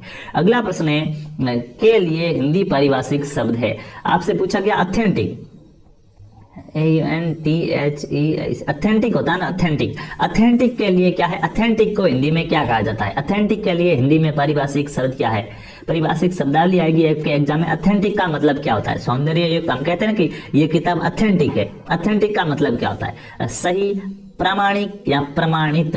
तो ऑथेंटिक का मतलब दोस्तों प्रामाणिक होता है, क्या होता है कि प्रामाणिक किताब है, सी ऑप्शन सही हो जाएगा। शब्दावली से आपका प्रश्न था। अगला प्रश्न आपका पत्र लेखन से है, एक पत्र जो अनेक अधिकारियों को लिखा जाता है उसे क्या कहते हैं। सिलेबस में नया टॉपिक जुड़े हुए हैं ये आपके, तो एक पत्र जो अनेक अधिकारियों को लिखा जाता है उसे क्या कहा जाता है, परिपत्र, पृष्ठांकित, कार्यालय ज्ञापन या विज्ञापन। विज्ञापन तो ऐड होती है, ठीक है, कार्यालय ज्ञापन अलग है। यहाँ पे एक पत्र जो बहुत सारे अधिकारियों को लिखा जाए उसे परिपत्र कहा जाता है। दोस्तों क्या कहा जाता है, परिपत्र कहा जाता है, ए ऑप्शन यहाँ पे आपका सही हो जाएगा। अगला प्रश्न आपके सामने राजस्थान के इतिहास से है, कालीबंगा शब्द का शाब्दिक अर्थ है। कालीबंगा शब्द का शाब्दिक अर्थ क्या होता है बताओ। आपके सिलेबस के अंदर कालीबंगा, बेरहाट, ये कुछ सभ्यताएं दे रखी है। तो कालीबंगा शब्द का अर्थ क्या होता है, काला पत्थर, जुता हुआ खेत, काली चूड़ियां या उपरोक्त सभी। तो देखिएगा जुता हुआ खेत मिला है कालीबंगा में, लेकिन अर्थ उसका जुता हुआ खेत नहीं है, अर्थ होता है काले रंग की चूड़ियां। कालीबंगा मतलब काले रंग की चूड़ियां, सी ऑप्शन सही हो जाएगा। अगला प्रश्न है कीर्ति स्तंभ प्रशस्ति के रचयिता है। कीर्ति स्तंभ प्रशस्ति है, उसके रचयिता कौन है। शिलालेख और प्रशस्तियों से भी प्रश्न आएंगे, तो कीर्ति स्तंभ प्रशस्ति के रचयिता कौन है, सोमदेव, जैता, नापा या कवि अत्रि या अत्रि कवि। बताएंगे कीर्ति स्तंभ प्रशस्ति के रचयिता कौन है, फटाफट से कमेंट करना है। राजस्थान जीके के प्रश्न है, अपना ही जीके है, घबराने की बात ही नहीं है। कीर्ति स्तंभ प्रशस्ति है वो अत्रि कवि के द्वारा लिखी गई है, तो डी ऑप्शन यहाँ पे आपका सही हो जाएगा। अगला प्रश्न है आई छत्रपुर किस जिले का प्राचीन नाम था। ये प्रश्न अभी वनपाल के एग्जाम में भी पूछा गया था और बहुत से एग्जाम में आएगा। आई छत्रपुर है वो किस जिले का प्राचीन नाम है, नागौर का, धौलपुर का, कोटा का या अलवर का। आई छत्रपुर किस जिले का प्राचीन नाम है, तो आई छत्रपुर है वो नागौर को कहा जाता है, ए ऑप्शन यहाँ पे आपका सही हो जाएगा। अगला प्रश्न है जोधपुर के निकट ओसिया मंदिरों का निर्माण किस राजवंश ने कराया। जोधपुर के निकट ओसिया के मंदिर बने हुए हैं। इन ओसिया के मंदिरों का निर्माण है वो किस राजवंश ने कराया है? कमेंट करके बताइए फटाफट। जोधपुर के निकट ओसिया के मंदिरों का निर्माण किस राजवंश ने कराया? राठौड़ों द्वारा कराया गया, प्रतिहारों द्वारा कराया गया, कछवाहों द्वारा कराया गया या चौहानों द्वारा कराया गया? तो दोस्तों जो प्रतिहारों है, प्रतिहार राजवंश के द्वारा ओसिया में मंदिर बनवाए गए थे। बी उत्तर यहाँ पे आपका सही हो जाएगा। अगला प्रश्न है, शिल्प शास्त्री मंडन द्वारा रचित रूप मंडन का संबंध किस विषय से है? शिल्प शास्त्री मंडन कुंभा का शिल्पी था जिसने कुंभलगढ़ दुर्ग वगैरह बनाया था। ये महाराणा कुंभा का शिल्पी था। तो महाराणा कुंभा का एक शिल्पी था मंडन, जिसने एक किताब लिखी है रूप मंडन। ये रूप मंडन किससे संबंधित है? इसमें किसकी जानकारी मिलती है रूप मंडन के अंदर? राजप्रसाद की, मूर्ति कला की, वास्तुकला की या चित्रकला की? तो रूप मंडन है दोस्तों वो मूर्ति कला से संबंधित है। बी ऑप्शन बताने वाले सभी यहाँ पे सही हो जाएंगे।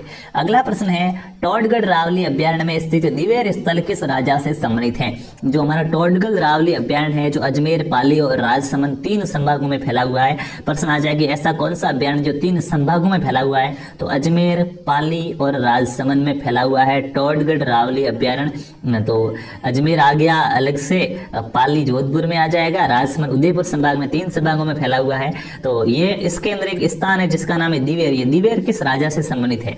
उदय सिंह से, शक्ति सिंह से, महाराणा प्रताप से या विक्रम सिंह से? तो दिवेर का युद्ध आपने पढ़ा होगा जो महाराणा प्रताप के छोरे का प्रतीक था। तो दिवेर का युद्ध अमर सिंह और महाराणा प्रताप ने लड़ा था। तो महाराणा प्रताप से संबंधित है। सी ऑप्शन राइट है। दोनों बाप बेटे गए थे, सुल्तान को मारा था।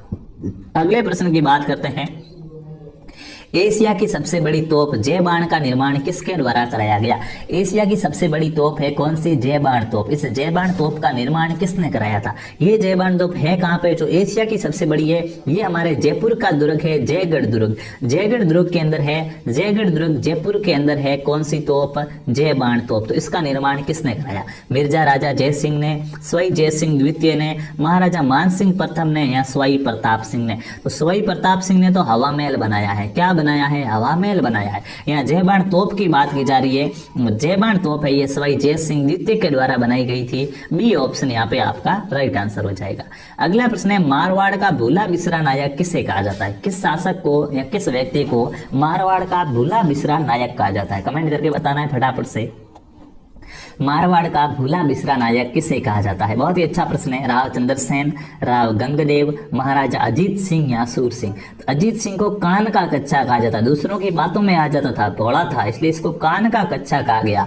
और मारवाड़ का भूला बिसरा नायक राव चंद्रसेन को कहा गया है। अगर प्रश्न आ जाए कि राजस्थान में सबसे पहले अकबर का विरोध किसने किया था? तो महाराणा प्रताप हम कर देते हैं, वो गलत है।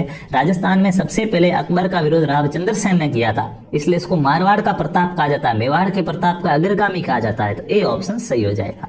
अगला प्रश्न है, अकबर द्वारा राजपूत राजाओं का नागौर दरबार का आयोजन किस वर्ष किया गया?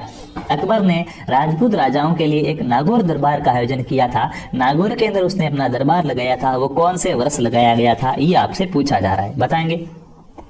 अकबर द्वारा नागौर दरबार कब लगाया गया? बहुत ही इजी प्रश्न है। 1569 में, 1570 में, 72 में या 75 में? तो दोस्तों अकबर ने नागौर दरबार 1570 में लगाया था। बी ऑप्शन यहाँ पे आपका सही हो जाएगा। अगला प्रश्न है, भारत की स्वतंत्रता के समय बीकानेर राज्य का शासक कौन था? हमारा देश जब आजाद हुआ, जब हमारा भारत आजाद हुआ उस समय बीकानेर राज्य का शासक कौन था ये पूछा जा रहा है। भारत की स्वतंत्रता के समय बीकानेर राज्य का संस्थापक शासक कौन था? बीकानेर का राजा कौन था उस समय? महाराजा गंगा सिंह, महाराजा शार्दुल सिंह, महाराजा करण सिंह या महाराजा अनूप सिंह? दोस्तों 1947 के अंदर भारत आजाद हुआ और उस समय यहाँ के शासक महाराजा शार्दुल सिंह थे। तो बी ऑप्शन यहाँ पे आपका सही आंसर हो जाएगा। अगला प्रश्न है, नीमच में विद्रोह की तिथि थी। आप सभी को पता है कि हमारे राजस्थान में 1857 की क्रांति हुई थी। उसकी शुरुआत तो नसीराबाद से हुई थी, लेकिन नसीराबाद में शुरुआत होने के बाद कुछ लोग दिल्ली गए और उसके कुछ दिन बाद नीमच के अंदर विद्रोह हो जाता है। नीमच के अंदर विद्रोह है, इसकी शुरुआत कब हुई थी? 2 जून को नीमच में विद्रोह हुआ था, 3 जून को हुआ था, 28 मई को हुआ था, 31 मई को। तो 28 मई को तो नसीराबाद में हुआ था और उसके कुछ दिन ही बाद 3 जून को क्या है विद्रोह होता है नीमच के अंदर। तो नीमच में विद्रोह की तिथि 3 जून थी। बहुत ही इंपॉर्टेंट प्रश्न है, याद रखना है। बी ऑप्शन सही हो जाएगा। अगला प्रश्न है, राजस्थान केसरी समाचार पत्र का प्रकाशन किसने शुरू किया? राजस्थान केसरी जो समाचार पत्र है, इस समाचार पत्र का प्रकाशन किसने शुरू किया था? राजस्थान केसरी का पूछा जा रहा है। राजस्थान केसरी समाचार पत्र का प्रकाशन किसने किया? विजय सिंह पथिक ने, हरिभाऊ उपाध्याय ने, केसरी सिंह बारट ने या अर्जुन लाल सेठी ने? तो ए ऑप्शन जो भी बता रहे वो सही है। राजस्थान केसरी विजय सिंह पथिक के द्वारा प्रकाशित किया गया समाचार पत्र था। अगला प्रश्न है, राजस्थान के लौह पुरुष माने जाते हैं, किसको राजस्थान का लौह पुरुष कहा जाता है? कमेंट करके बताना, राजस्थान के लौह पुरुष किसे कहा जाता है? मोहनलाल सुखाड़िया, माणिक्यलाल वर्मा, दामोदर दास राठी या जय नारायण व्यास? तो माणिक्यलाल वर्मा हो गया, माणिक्यलाल और मोहनलाल सुखाड़िया, जय नारायण व्यास तो मारवाड़ का शेर कहा जाता है, ये तो मारवाड़ के शेर कहा जाते हैं। दामोदर दास राठी है, ये राजस्थान के लौह पुरुष कहा जाते हैं। सी आंसर यहाँ पे आपका राइट आंसर हो जाएगा। भारत का लौह पुरुष पूछे तो अपने सरदार पटेल को कहा जाता है। अगले प्रश्न की बात करते हैं, प्रजामंडल स्थापना वर्ष में कौन सा युग्म सही नहीं है? एक तरफ प्रजामंडल के नाम दिए गए हैं, दूसरी तरफ उनका स्थापना का वर्ष दिया गया है, तो कौन सा युग्म सही नहीं है? गलत तिथि है वो कौन सी दी गई है? मेवाड़ प्रजामंडल की स्थापना 1936 में हुई, अलवर प्रजामंडल की स्थापना 1938 में हुई, हाड़ौती प्रजामंडल की स्थापना 1934 में हुई, जयपुर प्रजामंडल की स्थापना 1931 में हुई। तो कौन सा गलत है? फटाफट से कमेंट करके बताओ। आप सभी को बताया कि जो मेवाड़ प्रजामंडल है इसकी स्थापना 1936 में नहीं हुई थी, 1938 ईस्वी के अंदर हुई थी। तो ये चीज गलत दे रखी है, तो ए ऑप्शन यहाँ पे आपका सही हो जाएगा। जिसने भी ए बताया है वो सही है। अगला प्रश्न है, ट्रेंच कमीशन संबंधित है। हमारे किसान आंदोलन हुए, आप सभी को बताया, जो बिजुलिया किसान आंदोलन से स्टार्ट हुए थे किसान आंदोलन, ट्रेंच कमीशन आया एक जगह। वो ट्रेंच कमीशन कौन से किसान आंदोलन में आया था? ट्रेंच कमीशन का संबंध कौन से किसान आंदोलन से है? अलवर किसान आंदोलन से, मेव किसान आंदोलन से, बेंगू किसान आंदोलन से या जाट किसान आंदोलन से?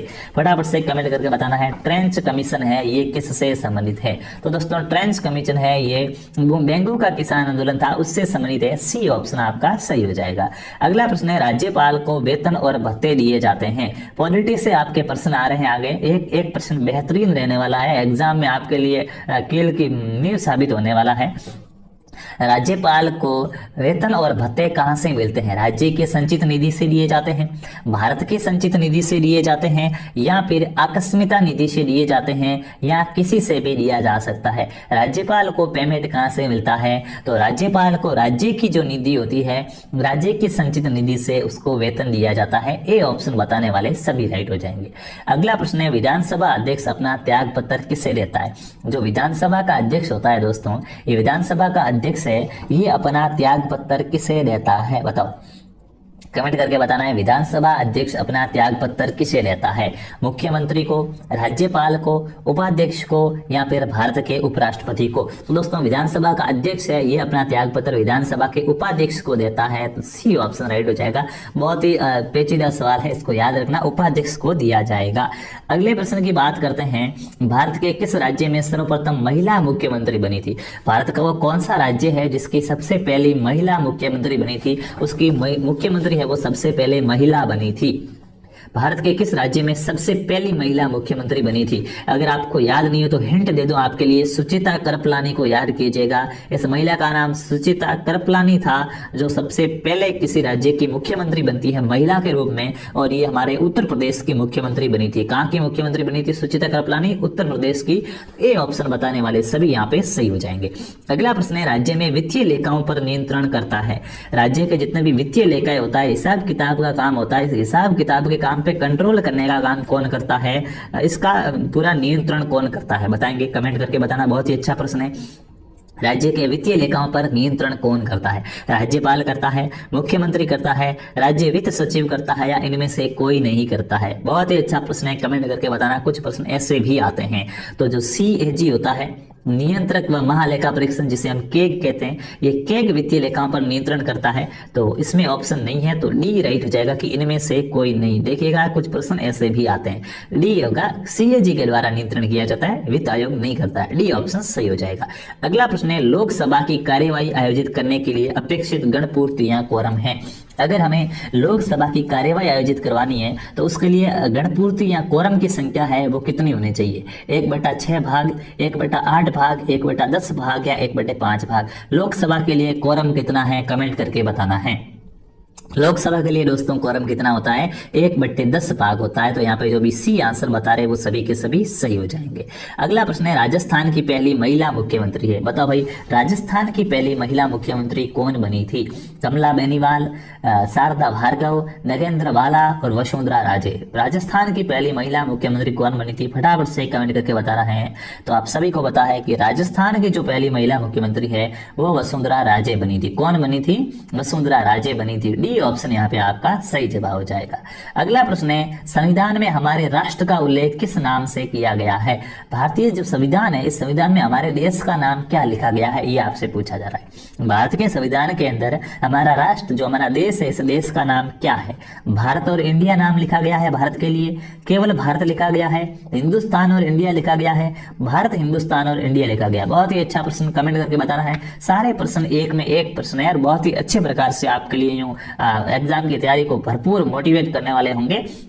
और इसमें अगर आपके अच्छे नंबर आ रहे हैं तो मानिएगा आपका सिलेक्शन श्योर है, अच्छे नंबर आपकी परीक्षा में भी आएंगे। और हमारी मेहनत अगर आपको पसंद आ रही है तो वीडियो को लाइक करना है, लास्ट तक देखना है, और चैनल पर नए हो तो चैनल को सब्सक्राइब करना है। अपने यूं नहीं कि आपका कर्तव्य, अपने और भी दोस्तों को बताना है कि यार बहुत अच्छी क्लास है, आप भी लीजिएगा। और यहाँ पे भारत और इंडिया राइट हो जाएगा। हमारे संविधान में भारत के लिए भारत और इंडिया शब्दों का प्रयोग किया गया है कि हम इंडिया राज्यों का संघ होगा, तो इंडिया अर्थात भारत राज्यों का संघ होगा, ऐसे लिखा गया है। तो ए ऑप्शन सही हो जाएगा। अगला प्रश्न है, भारतीय संविधान के अनुसार जीवन का अधिकार एक है। भारतीय संविधान में प्रत्येक व्यक्ति को जीवन जीने का अधिकार दिया गया है। तो भारतीय संविधान के अनुसार ये जीवन का अधिकार है, कैसा अधिकार है, कैसा अधिकार दिया गया जीवन जीने का? राजनीतिक अधिकार है, आर्थिक अधिकार है, मौलिक अधिकार है या धार्मिक अधिकार है? भारतीय संविधान के अनुसार जीवन जीने का अधिकार है, ये कैसा अधिकार है? फटाफट से कमेंट करके बताना है। तो आप सभी को बताएं दोस्तों, भारतीय संविधान के अनुसार जीवन जीने का अधिकार है एक प्रकार का हमारा क्या, प्रत्येक व्यक्ति का मौलिक अधिकार है। तो सी ऑप्शन यहाँ पे आपका सही हो जाएगा। अगला प्रश्न है, एक वर्ष में संसद की कम से कम कितनी बैठकें आवश्यक है? एक साल के अंदर दोस्तों संसद की कम से कम कितनी बैठकें होनी आवश्यक है, बताएंगे? एक वर्ष के अंदर संसद की कम से कम कितनी बैठकें होनी आवश्यक है? 1 बार, 2 बार, 3 बार या 4 बार? कमेंट करके बताना है। एक वर्ष में कम से कम संसद की कितनी बैठकें होनी आवश्यक है? तो दोस्तों एक वर्ष में कम से कम संसद की 2 बार बैठक होनी क्या है, आवश्यक है। बी ऑप्शन राइट हो जाएगा। अगला प्रश्न, निर्वाचन आयोग का प्रावधान भारतीय संविधान के किस अनुच्छेद में है? निर्वाचन आयोग जो चुनाव करवाता है, जो चुनाव आयोग है नहीं, जो वोट वगैरह करवाता है, ये भारत में एक चुनाव आयोग होगा। ये बात भारतीय संविधान के कौन से अनुच्छेद में लिखी गई है? चुनाव आयोग यानी कि निर्वाचन आयोग का प्रावधान है, ये भारतीय संविधान के किस अनुच्छेद में है? अनुच्छेद 355 में, अनुच्छेद 256 में, अनुच्छेद 324 में या अनुच्छेद 320 में? भारतीय संविधान के लिए निर्वाचन आयोग, तो निर्वाचन आयोग अनुच्छेद 324 के अंदर दिया गया है। ऑप्शन सी बताने वाले सभी दोस्त राइट हो जाएंगे। बहुत बहुत बधाई कि आपका उत्तर सही हो रहा है। अगर नहीं हो रहा है तो कोई बात नहीं, अच्छे प्रकार से तैयारी करनी, इन प्रश्नों को रट लीजिएगा। अपने राजस्थान भूगोल के प्रश्न आ चुके हैं वापस से। राजस्थान भूगोल के प्रश्न में पहला प्रश्न है, कुएं और नलकूपों से सिंचाई करने की दृष्टि से सबसे प्रमुख जिला है? कुएं और नलकूपों से सिंचाई करने के मामले में दोस्तों सबसे पहला नंबर कौन से जिले का आता है जहां पे कुएं और नलकूपों से सबसे ज्यादा सिंचाई की जाती है? जयपुर, भरतपुर, अलवर या धौलपुर? फटाफट से कमेंट करके बताना है। अब तो राजस्थान का जगह है, कुएं और नलकूपों से हमारे जयपुर के अंदर सबसे ज्यादा सिंचाई की जाती है दोस्तों। तो ए ऑप्शन आपका सही हो जाएगा। अगला प्रश्न है, दुर्गापुर केसर एक किस्म है। दुर्गापुर केसर है, ये किसकी किस्म है आपको बताना है। दुर्गापुर केसर है, ये किसकी किस्म है? धनिये की किस्म है दुर्गापुर केसर, जीरे की किस्म है, तरबूज की किस्म है या खजूर की किस्म है? किस फसल का बीज होता है दुर्गापुर केसर नाम का? तो दोस्तों दुर्गापुर केसर है, ये बहुत बहुत इंपॉर्टेंट प्रश्न है आपका। तरबूज की किस्म होती है। किसकी किस्म होती है? तरबूज की किस्म होती है। सी ऑप्शन यहाँ पे आपका राइट आंसर हो जाएगा। अगले प्रश्न की बात करते हैं। हमारा अगला प्रश्न है, आर्थिक समीक्षा 2021-22 के अनुसार वर्तमान में राजस्थान के कितने खनिजों का खनन हो रहा है? आर्थिक समीक्षा से आपके करंट अफेयर के साथ में जुड़ के एग्जाम में काफी प्रश्न आएंगे और हमने वहां पे इनका समावेश किया है। आपका पूरा सिलेबस के अकॉर्डिंग पेपर बना है। तो आर्थिक समीक्षा 2021-22 के अनुसार भारत में अभी राजस्थान से कितने खनिजों का खनन हो रहा है? राजस्थान से अभी कितने प्रकार के खनिज निकलते हैं? आर्थिक समीक्षा के आधार पर आपको ये बताना है। तो आर्थिक समीक्षा के आधार पर दोस्तों राजस्थान से 57 प्रकार के खनिजों का खनन हो रहा है। बी उत्तर वाले सभी यहाँ पे सही हो जाएंगे। अगला प्रश्न है, इंदिरा रसोई योजना का प्रारंभ कब किया गया। इंदिरा रसोई योजना है, इस इंदिरा रसोई योजना की शुरुआत कब हुई थी। जो हमें 8 रुपए के अंदर क्या है, 8 रुपए के अंदर जो खाना खिलाती है ना गाड़ी, इस गाड़ी की शुरुआत कब हुई थी ये आपको बताना। इंदिरा रसोई योजना की शुरुआत कब हुई, 20 अगस्त 2020 को, 20 जुलाई 2020 को, 20 मार्च 2020 को, या 20 जनवरी 2020 को इंदिरा रसोई योजना की शुरुआत कब हुई थी। तो दोस्तों अगस्त के अंदर शुरू हुई थी इंदिरा रसोई योजना, 20 अगस्त 2020 को इंदिरा रसोई योजना की शुरुआत हुई थी। ए ऑप्शन बताने वाले यहाँ पे सभी दोस्त हमारे राइट हो जाएंगे। अगला प्रश्न है, राजस्थान के किस जिले की दशकीय वृद्धि दर सर्वाधिक है। राजस्थान का वो कौन सा जिला है जिसकी दशकीय वृद्धि दर सर्वाधिक है। दशकीय वृद्धि दर का मतलब हो गया 2001 से लेके 2011 10 सालों में उसकी जनसंख्या में वृद्धि सबसे ज्यादा हुई है, उसे दशकीय वृद्धि दर कहते हैं। तो दशकीय वृद्धि दर 10 सालों में सबसे ज्यादा जनसंख्या कौन से जिले की बढ़ी है, जैसलमेर की, बाड़मेर की, जयपुर की, या जोधपुर की। तो दोस्तों हमारा जो बाड़मेर जिला है इसकी दशकीय वृद्धि दर सर्वाधिक है, बी ऑप्शन यहाँ पे आपका सही जवाब हो जाएगा। अगला प्रश्न है, ग्रेनाइट की पॉलिश और कटाई की इकाइयां राजस्थान के किस जिले में पाई जाती है। जो ग्रेनाइट होता है, ग्रेनाइट की पॉलिश और उसकी कटाई करने की जो फैक्ट्रियां है, जो इकाइयां हैं, वो राजस्थान के कौन से जिलों में पाई जाती है। कमेंट करके बताएंगे फटाफट से, क्या जवाब हो जाएगा आपका। चित्तौड़गढ़, जोधपुर, उदयपुर, या उपरोक्त सभी। कमेंट कीजिएगा फटाफट से, ग्रेनाइट की कटाई और पॉलिश की इकाइयां कहाँ पाई जाती है। तो जब उपरोक्त सभी मिले तब तो हम और कुछ सोचते ही नहीं है, बिल्कुल सही जवाब है। चित्तौड़गढ़, उदयपुर, जोधपुर सभी जगह यहाँ पे है, तो डी ऑप्शन सही हो जाएगा। उपरोक्त सभी बताने वाले सभी भाई बहन सही है। अगला प्रश्न है, मोठ, ज्वार, बाजरा किस प्रकार की फसलें हैं। बताओ भाई, मोठ, ज्वार और बाजरा है, ये किस प्रकार की फसलें हैं। खरीफ की फसलें हैं, रबी की है, जायद की है, या नकद की है। मोठ, ज्वार, बाजरा किस प्रकार की फसलें हैं।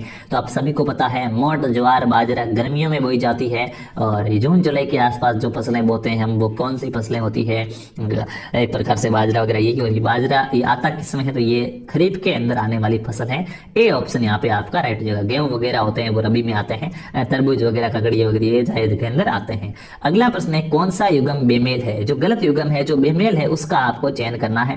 ये प्रश्न कई एग्जाम में आ गया, एक में नहीं 10 एग्जाम में आ गया है। अभी ट्रेंडिंग सवाल है ये, हर एग्जाम में आता ही आता है कि कौन सा युगम गलत है। सरिस्का राष्ट्रीय उद्यान अलवर में है, बिल्कुल सही है। केला देवी राष्ट्रीय उद्यान करौली, राष्ट्रीय मरु उद्यान जैसलमेर, रणथंभौर राष्ट्रीय उद्यान सवाईमाधोपुर। बताओ भाई फटाफट से कमेंट करो कौन सा युगम गलत रेयर का है। तो देखिएगा केला देवी है वो करौली के अंदर है, जबकि केवलादेव राष्ट्रीय उद्यान, केला देवी माता का मंदिर करौली में, केवलादेव राष्ट्रीय उद्यान तो अपना भरतपुर में है, जिसको हम घना पक्षी विहार कहते हैं। तो ये फंसाने वाले प्रश्न होते हैं, जो क्या है केला देवी करौली करके आप यहाँ का यार सही है कंफ्यूज करते हैं। बी ऑप्शन सही हो जाएगा, गलत दिया हुआ है। अगला प्रश्न है, विश्व पर्यावरण दिवस कब मनाया जाता है। बताएंगे। विश्व पर्यावरण दिवस है ये, विश्व पर्यावरण दिवस कब मनाया जाता है। 5 मई को, 5 जून को, 22 मार्च को, या 22 अप्रैल को। विश्व पर्यावरण दिवस कब मनाया जाता है, फटाफट से कमेंट करके बताना है। विश्व पर्यावरण दिवस हम कब मनाते हैं, कमेंट कीजिएगा। विश्व पर्यावरण दिवस, तो दोस्तों विश्व पर्यावरण दिवस आप सभी को पता है हम 5 जून को मनाते हैं। बी ऑप्शन यहाँ पे आपका सही हो जाएगा। अगला प्रश्न है, राजस्थान में शुष्क सागवान के वन कहाँ पाए जाते हैं। कमेंट करके बताओ, राजस्थान के अंदर शुष्क सागवान के वन हैं, ये कहाँ पे पाए जाते हैं। पश्चिमी राजस्थान में, आबू पर्वतीय क्षेत्र में, डूंगरपुर बांसवाड़ा के क्षेत्र में, या अलवर भरतपुर के क्षेत्र में। राजस्थान में शुष्क सागवान के वन कहाँ पाए जाते हैं, तो डूंगरपुर बांसवाड़ा का जो क्षेत्र है यहाँ पे शुष्क सागवान के वन पाए जाते हैं। सी ऑप्शन आपका सही हो जाएगा। अगला प्रश्न है, बेतली लघु सिंचाई परियोजना अवस्थित है। बताओ भाई बेतली सिंचाई परियोजना है ये काफी बार पूछ लिया है ये प्रश्न। तो दोस्तों बहुत मेहनत करके इस क्लास को बनाया गया है, तो क्लास को लाइक जरूर करें, जो भी नए हैं वो सब्सक्राइब जरूर करें। विशेष निवेदन है, पीडीएफ और अभी 10-15 फ्री टेस्ट आपको ऐसे कराए जाएंगे, तो उनकी जो लिंक वगैरह है सूचना वो आपको हमारे टेलीग्राम चैनल पर मिलेगी। आरपी स्टडी फेवर हमारा टेलीग्राम चैनल का नाम है। टेलीग्राम पे जाके बड़े अक्षर में सर्च कीजिए आरपी स्टडी फेवर, और जो टेलीग्राम चैनल आएगा उसको ज्वाइन कर लीजिएगा। वहाँ पे आपको तमाम सूचनाएं मिलेगी क्लास से संबंधित, और भी ऐसे आप फ्री टेस्ट अगर ऐप में देना चाहते हैं, यही कई टेस्ट अगर आप हमारे ऐप में देना चाहते हैं, आप पता करना चाहते हैं कि आपके कितने नंबर आए, कितनी रैंक लगी, तो उसके लिए प्ले स्टोर से आप फ्लाइट टू सक्सेस नाम से हमारा एप्लीकेशन है उसको डाउनलोड कर सकते हैं। फ्लाइट टू सक्सेस नाम से प्ले स्टोर पे आपको ऐप मिलेगा, उस ऐप को डाउनलोड कीजिए, वहां पे आपको ऐसे और भी बहुत से फ्री टेस्ट मिल जाएंगे। और बेतली लघु परियोजना है, इसका हमें पूछा जा रहा है, तो आप सभी को पता होगा बेतली लघु परियोजना हमारी 12 जिले की परियोजना है। बी ऑप्शन यहाँ पे आपका सही हो जाएगा। अगला प्रश्न है, जाखम बांध राजस्थान के किस जिले में अवस्थित है। जाखम बांध है ये राजस्थान के कौन से जिले में है, कमेंट करके बताओ। जाखम बांध राजस्थान के कौन से जिले में अवस्थित है? कोटा में, उदयपुर में, झालावाड़ में या प्रतापगढ़ में? जाखम बांध कौन से जिले में है? तो दोस्तों जाखम बांध है ये हमारा प्रतापगढ़ जिले के अंदर है। डी ऑप्शन बताने वाले सभी भाई बहन यहाँ पे सही हो जाएंगे। अगला प्रश्न है, कमेंट कीजिएगा फटाफट से, कौन सा युग्म सुमेलित नहीं है? जो सही लिखा हुआ नहीं है, जो युग्म सुमेलित नहीं है उसकी आपको पहचान करनी है। कौन सा युग्म सुमेलित नहीं है? जलमहल झील जयपुर के अंदर है, पांडुपोल जलप्रपात अलवर में है, लूणकरण झील बीकानेर में है, फतेह सागर झील राजसमंद में है। बताएंगे कौन सा युग्म गलत लिखा हुआ है, सुमेलित नहीं है? दोस्तों जलमहल झील जयपुर में है, सही है। पांडुपोल अलवर के अंदर है, लूणकरण बीकानेर में है, लेकिन फतेह सागर झील है ये उदयपुर के अंदर है। कहां पर है? उदयपुर में है, राजसमंद में नहीं है। फतेह सागर, पिछोला ये जिले उदयपुर में है, तो डी ऑप्शन सही हो जाएगा। ये बात गलत लिखी हुई है। अगला प्रश्न है, निम्न में से कौन सी फसल मावठ द्वारा लाभान्वित नहीं है? ध्यान रखना, जब भी मावठ द्वारा लाभान्वित का नाम आता है हम गेहूं को कर देते हैं, और गेहूं भी सबसे पहले दिया गया होता है ऑप्शन में, लेकिन इसने पूछा लाभान्वित नहीं है, मतलब जिसको फायदा नहीं मिलता है। तो मावठ होती किस ऋतु में है? शीत ऋतु में होने वाली वर्षा, पश्चिमी विक्षोभ से मावठ कहते हैं। शीत ऋतु में हम रबी की फसलें बोएंगे तो रबी की फसलों के लिए वो लाभदायक होगी, तो गेहूं रबी की फसलें लाभदायक है। चना हो गया, सरसों हो गया, कपास हो गया। यहाँ पे हमें पूछा गया लाभदायक कौन सी नहीं है, तो बताओ भाई मावठा होता है वो किसके लिए लाभदायक नहीं होता है? तो सभी को ध्यान होगा यहाँ पे, जो आपकी क्या है खरीफ की फसल होगी, खरीफ की फसल के लिए लाभदायक नहीं है, तो कपास के लिए क्या है? मावठा लाभदायक नहीं होगा। अगले प्रश्न की बात करते हैं, राजस्थान की गिरवा की पहाड़ियां किस जिले में अवस्थित है? बताएंगे दोस्तों, राजस्थान में गिरवा की पहाड़ियां हैं ये कौन से जिले में पाई जाती है? गिरवा की पहाड़ियां राजस्थान के किस जिले में पाई जाती है? उदयपुर के अंदर, बीकानेर में, अजमेर में या करौली में? गिरवा की पहाड़ियां किस जिले में पाई जाती है? तो गिरवा की पहाड़ियां हैं वो हमारी उदयपुर जिले की जो तस्तरी नुमा पहाड़ियां हैं, ऐसी पहाड़ियों को गिरवा की पहाड़ियां कहा जाता है। जो एक प्रकार से क्या कटोरी नुमा, तस्तरी का मतलब कटोरी, ऐसे ऊपर से ऐसे पैक करें तो कटोरी बन जाती है, ये ऐसी कुछ पहाड़ियां हैं, इन पहाड़ियों को गिरवा की पहाड़ियां कहा जाता है। अगले प्रश्न की बात करते हैं। अगला प्रश्न है, ALU का अर्थ है। कंप्यूटर से आपका प्रश्न आया है, कंप्यूटर से प्रश्न पूछे गए हैं आपके एग्जाम के अंदर। देखिएगा ALU का अर्थ है, इसको एग्जाम मानना है अच्छे प्रकार से, तभी क्या है आराम से अपना नंबर आएगा। मेहनत कीजिए दोस्तों जमकर, ये दुनिया देखती रह जाएगी, किसी चीज के पीछे भागने की आवश्यकता नहीं रहेगी। बस अपने आप को उस काबिल बनाइए कि प्रत्येक चीज है वो हमारे पीछे भागे। लेकिन ध्यान रखना सर्दियां हैं, सर्दियों में आप मोजे पहनते होंगे, मोजे हमेशा धोकर पहनना, नहीं तो कुछ ऐसा ना हो जाए कि सफलता आपके कदम चूमने आए और मोजे सूंघ के मर जाए। तो मोजे धोके पहनना है, सफलता आपके कदम चूमेगी। यहाँ से अच्छे प्रकार से तैयारी भी करनी है, मजाक था, ठीक है, आपको तैयारी करनी है अच्छे प्रकार से। ALU का अर्थ क्या है? तो ALU का अर्थ होता है अर्थमेटिकल लॉजिक यूनिट। क्या होता है?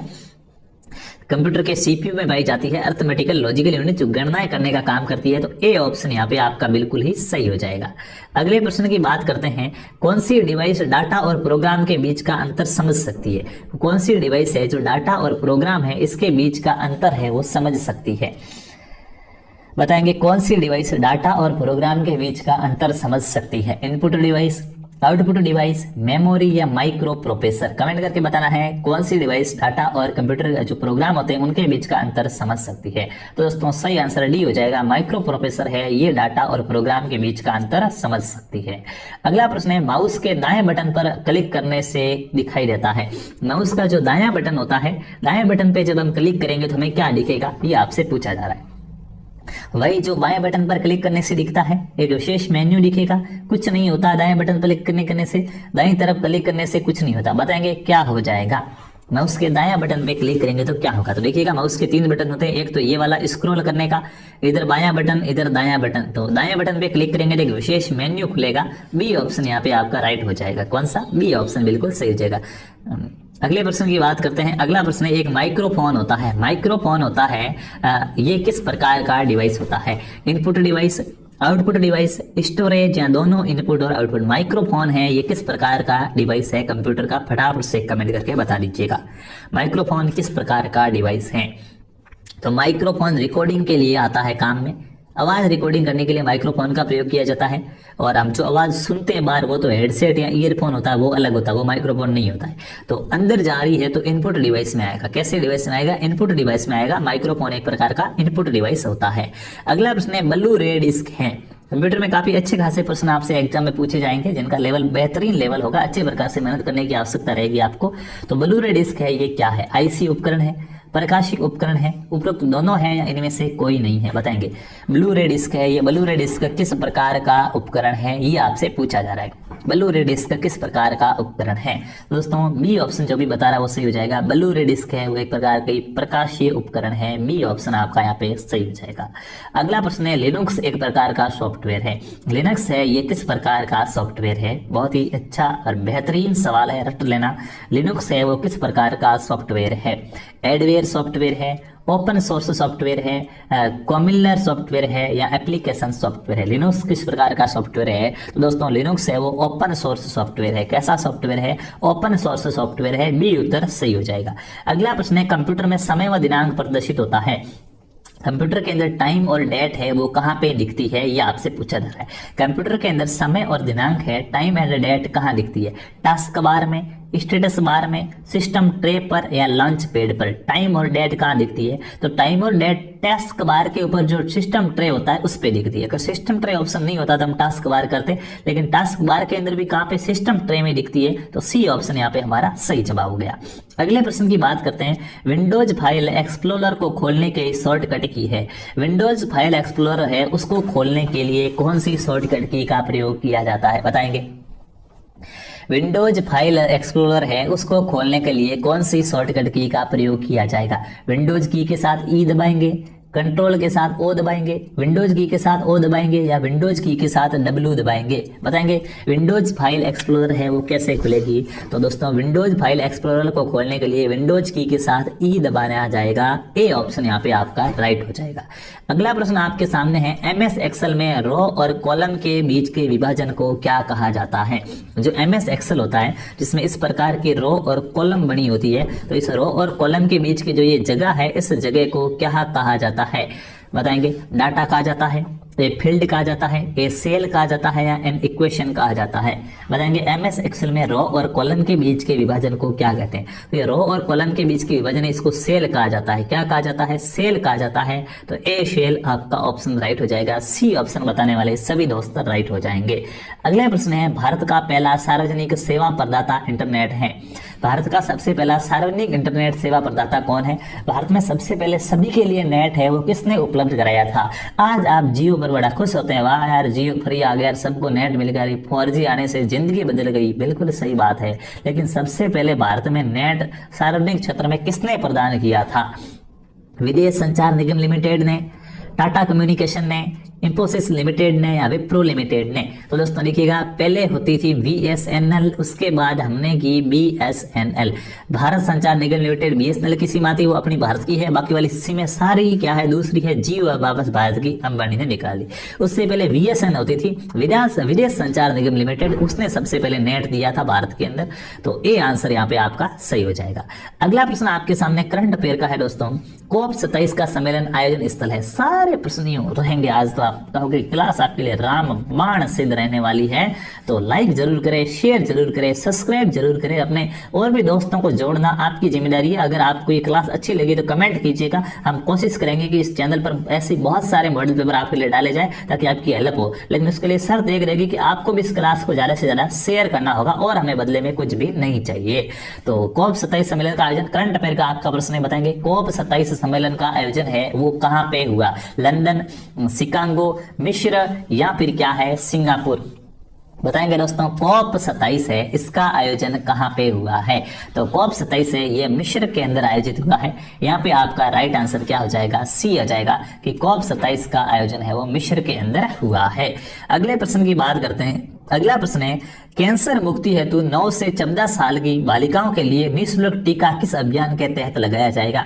कैंसर जैसे रोग से मुक्ति पाने के लिए जो HPV का टीका होता है, HPV ह्यूमन पेपिलोमा वायरस होता है, तो इसका टीका 9 से 14 वर्ष की बालिकाओं के लिए बिल्कुल फ्री में लगाया जाएगा। ऐसी कौन सी स्कीम है जिसके तहत ये लगाया जाएगा? सौभाग्यवती भाव, बेटी कल्याण योजना, दीर्घायु भाव या बेटी बचाओ? तो दोस्तों राइट आंसर बताएंगे फटाफट से। करंट अफेयर्स के प्रश्न है आपके। कमेंट करके बताना है क्या सही जवाब हो जाएगा। दोस्तों 9 से 14 साल की बालिकाओं के लिए जो HPV का टीका है वो सौभाग्यवती भव योजना के तहत लगाया जाएगा बिल्कुल फ्री में। ये आंसर राइट हो जाएगा। अगला प्रश्न है जयपुर लिटरेचर फेस्टिवल 2023 का आयोजन कहाँ किया जाएगा? बताएंगे जयपुर लिटरेचर फेस्टिवल है, जो साहित्य का फेस्टिवल है, जयपुर लिटरेचर फेस्टिवल 2023 है, इसका आयोजन कहाँ पे किया जाएगा? फटाफट से कमेंट करके बताना है। जयपुर लिटरेचर फेस्टिवल का आयोजन है वो कहाँ पे किया जाएगा 2023 के अंदर? तो दोस्तों 2023 में बर्न स्विट्जरलैंड में होगा, पेरिस फ्रांस में, मेलबर्न ऑस्ट्रेलिया में, रोम इटली में। तो बिल्कुल डी ऑप्शन सही है, रोम इटली के अंदर इसका आयोजन किया जाएगा। अगला प्रश्न है कर्मचारी राज्य बीमा योजना के अंतर्गत राज्य सरकार एवं कर्मचारी वित्तीय निगम लाभ देते हैं। जो कर्मचारी राज्य बीमा योजना है उसके अंदर राज्य सरकार और कर्मचारी वित्तीय निगम है, इनके लाभ का परसेंटेज क्या है ये आपसे यहाँ पे पूछा जा रहा है। तो बताएंगे राइट आंसर क्या हो जाएगा? दोस्तों इसके अंदर 1/8 अनुपात 7/8 है, यानी कि 8 में से 1% तो राज्य बीमा योजना देते हैं कर्मचारी और 7% है वो क्या है जो बीमा निगम कंपनी है वो देती है। तो सी ऑप्शन सही हो जाएगा। अगला प्रश्न है राजस्थान के सरकारी स्कूलों में हर शनिवार को नो बैग डे कब से लागू किया गया? अब राजस्थान के जितने भी सरकारी स्कूल हैं उसमें शनिवार को बैग लेके स्कूल जाने का नहीं होता है, उस दिन नो बैग डे होता है। तो ये नो बैग डे की स्कीम है ये सरकारी स्कूलों के अंदर कब से लागू की गई ये आपसे पूछा जा रहा है। तो नो बैग डे 1 जुलाई 2022 से नए सत्र से स्टार्ट कर दिया गया था। ए ऑप्शन यहाँ पे आपका सही हो जाएगा। अगला प्रश्न है युवाओं के लिए प्रतियोगी परीक्षाओं की तैयारी के लिए राजस्थान के किस जिले में देश का पहला कोचिंग हब बनाने की पहल की है? दोस्तों जो युवा है आप जैसे प्रतियोगी परीक्षाओं की तैयारी कर रहे हैं उनके लिए राजस्थान का कौन सा जिला है जिसमें देश का पहला कोचिंग हब बनेगी? आप सभी को पता हो तो जो जयपुर का आतिश मार्केट है उसके अंदर कोचिंग हब बनाया जा रहा है। तो राजस्थान के जयपुर के अंदर देश का पहला कोचिंग हब बन रहा है। डी ऑप्शन यहाँ पे आपका सही आंसर हो जाएगा। सारे प्रश्न वेरी वेरी वेरी इंपोर्टेंट है। अगला प्रश्न है मुख्यमंत्री राजश्री योजना के अंतर्गत कौन सी तिथि यहाँ बाद में जन्म लेने वाली बालिकाएं वित्तीय सहायता प्राप्त करने की पात्र है? कमेंट करके बताएंगे फटाफट से। जो हमारी मुख्यमंत्री राजश्री योजना है, मुख्यमंत्री राजश्री योजना के अंतर्गत किस डेट के बाद में जिन लड़कियों का जन्म हुआ है उनको राजश्री योजना का फायदा मिलेगा? फटाफट से कमेंट करके बताना है राजश्री योजनाओं के तहत किस बालिकाओं को फायदा मिलेगा? तो दोस्तों राजश्री योजनाओं के तहत ऐसी बालिकाएं जिनका जन्म है वो आपका जून 2016 हो जाएगा। यहाँ पे आपका जून 2016 के बाद में हुआ है उनको 6 किस्तों के अंदर 50,000 रुपए की राशि दी जाती है। कितनी? 50,000 रुपए की राशि दी जाएगी 6 किस्तों के अंदर। तो यहाँ पे आपका राइट आंसर हो जाएगा डी। अगले प्रश्न की बात करते हैं। हाल ही में वन्यजीव बोर्ड की स्थायी समिति के 17वीं बैठक की अध्यक्षता किसने की है? अभी हाल ही के अंदर वन्यजीव बोर्ड की स्थायी समिति है उसकी 17वीं बैठक हुई है। दोस्तों इस 17वीं बैठक की अध्यक्षता है, ये अध्यक्षता किसने की है ये आपसे पूछा जा रहा है। वन्य बोर्ड की 27वीं बैठक 17वीं बैठक की अध्यक्षता किसने की है? स्मृति ईरानी, नरेंद्र मोदी, भूपेंद्र यादव या किरण रिजिजू? तो ये है वो भूपेंद्र यादव के द्वारा की गई है। सी ऑप्शन यहाँ पे आपका सही हो जाएगा। अगला प्रश्न है हाल ही में सतत पर्वतीय विकास शिखर सम्मेलन का आयोजन कहाँ किया गया? दोस्तों हाल ही के अंदर सतत पर्वतीय विकास शिखर सम्मेलन है, इस सतत पर्वतीय विकास शिखर सम्मेलन का आयोजन है ये कहाँ किया गया? जम्मू कश्मीर में, लद्दाख में, चंडीगढ़ में या लक्षद्वीप में? बताएंगे राइट आंसर आपका क्या हो जाएगा, कहाँ पे इसका आयोजन किया गया है? तो सतत पर्वतीय विकास दोस्तों है ये लद्दाख के अंदर आयोजित किया गया है। बी ऑप्शन सही हो जाएगा।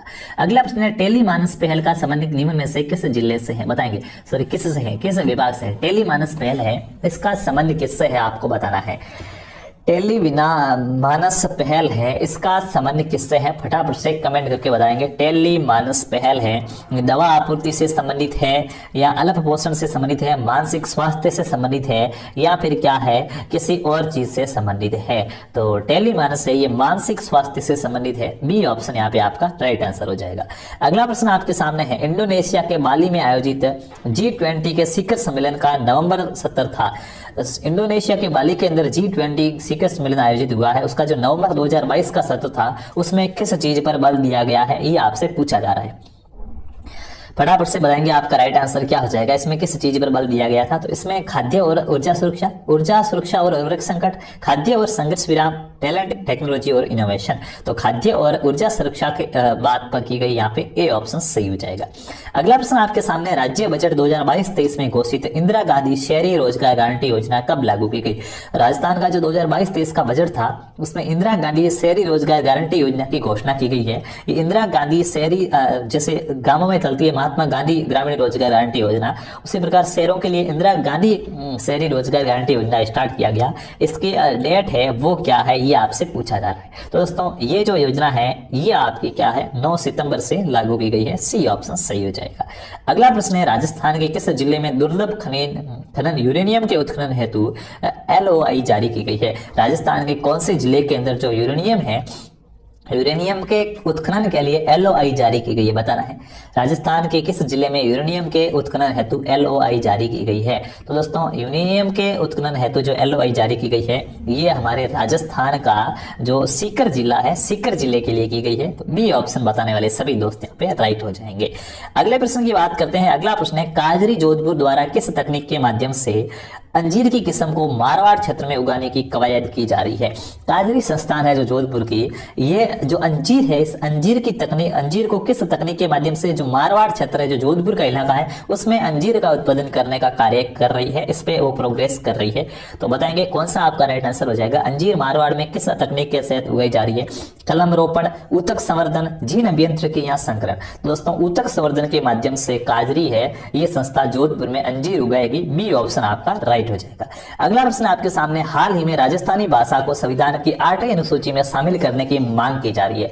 वर्तमान के अंदर जो हम राजस्थान के निवासी हैं, राजस्थानी भाषा है, इस राजस्थानी भाषा को संविधान की 8वीं अनुसूची में शामिल करने की मांग की जा रही है। ये मांग है वो कौन सी समिति के द्वारा की जाती है? बहुत ही अच्छे प्रश्न है। एक बार आप चैनल को सब्सक्राइब कीजिएगा। टेलीग्राम चैनल है हमारा RP स्टडी फेवर, उसको जरूर से जरूर ज्वाइन कर दीजिएगा ताकि वहां पे भी आपको सूचना मिले, क्लासें मिले। चैनल को सब्सक्राइब कीजिए, लाइक कीजिए। और ये जो मांग है ये राजस्थानी युवा समिति के द्वारा की जा रही है। राजस्थानी युवा समिति है वो विभिन्न प्रांतों में जाकर अपने आंदोलन और सम्मेलन करा के राजस्थानी भाषा को मांग करने की, मान्यता दिलाने की मांग कर रही है और युवाओं को जोड़ रही है। बी ऑप्शन सही हो जाएगा। अगला प्रश्न आपके सामने अब गणित का आ गया है। अब देखिएगा हमारे 130 प्रश्न हो चुके हैं। बहुत ही बेहतरीन तरीके से हम मॉडल पेपर करते जा रहे हैं। मजा आ रहा होगा आपको भी, उम्मीद है, और पूरी कोशिश की कि आपको अच्छा लगे। अब 130 से 140 प्रश्न तक हमारे गणित के रहेंगे, फिर 140 से 150 प्रश्न तक हमारे इंग्लिश के प्रश्न रहेंगे। और गणित भी बहुत ही अच्छे प्रकार से है, मुझे उम्मीद है आपको पूर्ण रूप से समझ में आएगी। तो चलिए गणित के प्रश्न आपके यहाँ पे हमारे स्टार्ट हो चुके हैं। यदि एक संख्या के 5 गुने को 10 से भाग देने पर भागफल 4 प्राप्त होता है। एक कोई संख्या है जिसका 5 गुना है, उस 5 गुने को अगर हम 10 से भाग दें तो हमारा जो भागफल है वो भागफल इसने कहा है कि हमें 4 प्राप्त होता है। कितना प्राप्त होता है? 4 प्राप्त होता है भागफल। तो आपसे क्या पूछा जा रहा है? वो संख्या पूछी जा रही है। बताओ भाई, फिर वो संख्या आपकी कौन सी हो जाएगी? फटाफट से क्या आपको कमेंट करके बताना है। तो देखिएगा एक कोई संख्या के 5 गुने, मान लिया वो संख्या x है, x का 5 गुना यानी कि वो संख्या 5x, 5x को 10 से भाग दो, 5x बचा 10, तो भागफल कितना प्राप्त होता है? बराबर 4 प्राप्त होता है। तो x का मान ज्ञात करना, वो संख्या मिल जाएगी। तो देखिएगा इसका हम क्या कर देंगे? क्रॉस मल्टीप्लिकेशन कर देंगे। जैसे 4 के बट्टे में कुछ नहीं 1 लिख दिया, अब इनका क्रॉस कर दो। 5x को 1 से गुणा किया, आ गया 5x बराबर 10 को 4 से गुणा किया, कितना आ गया? 40 आ गया।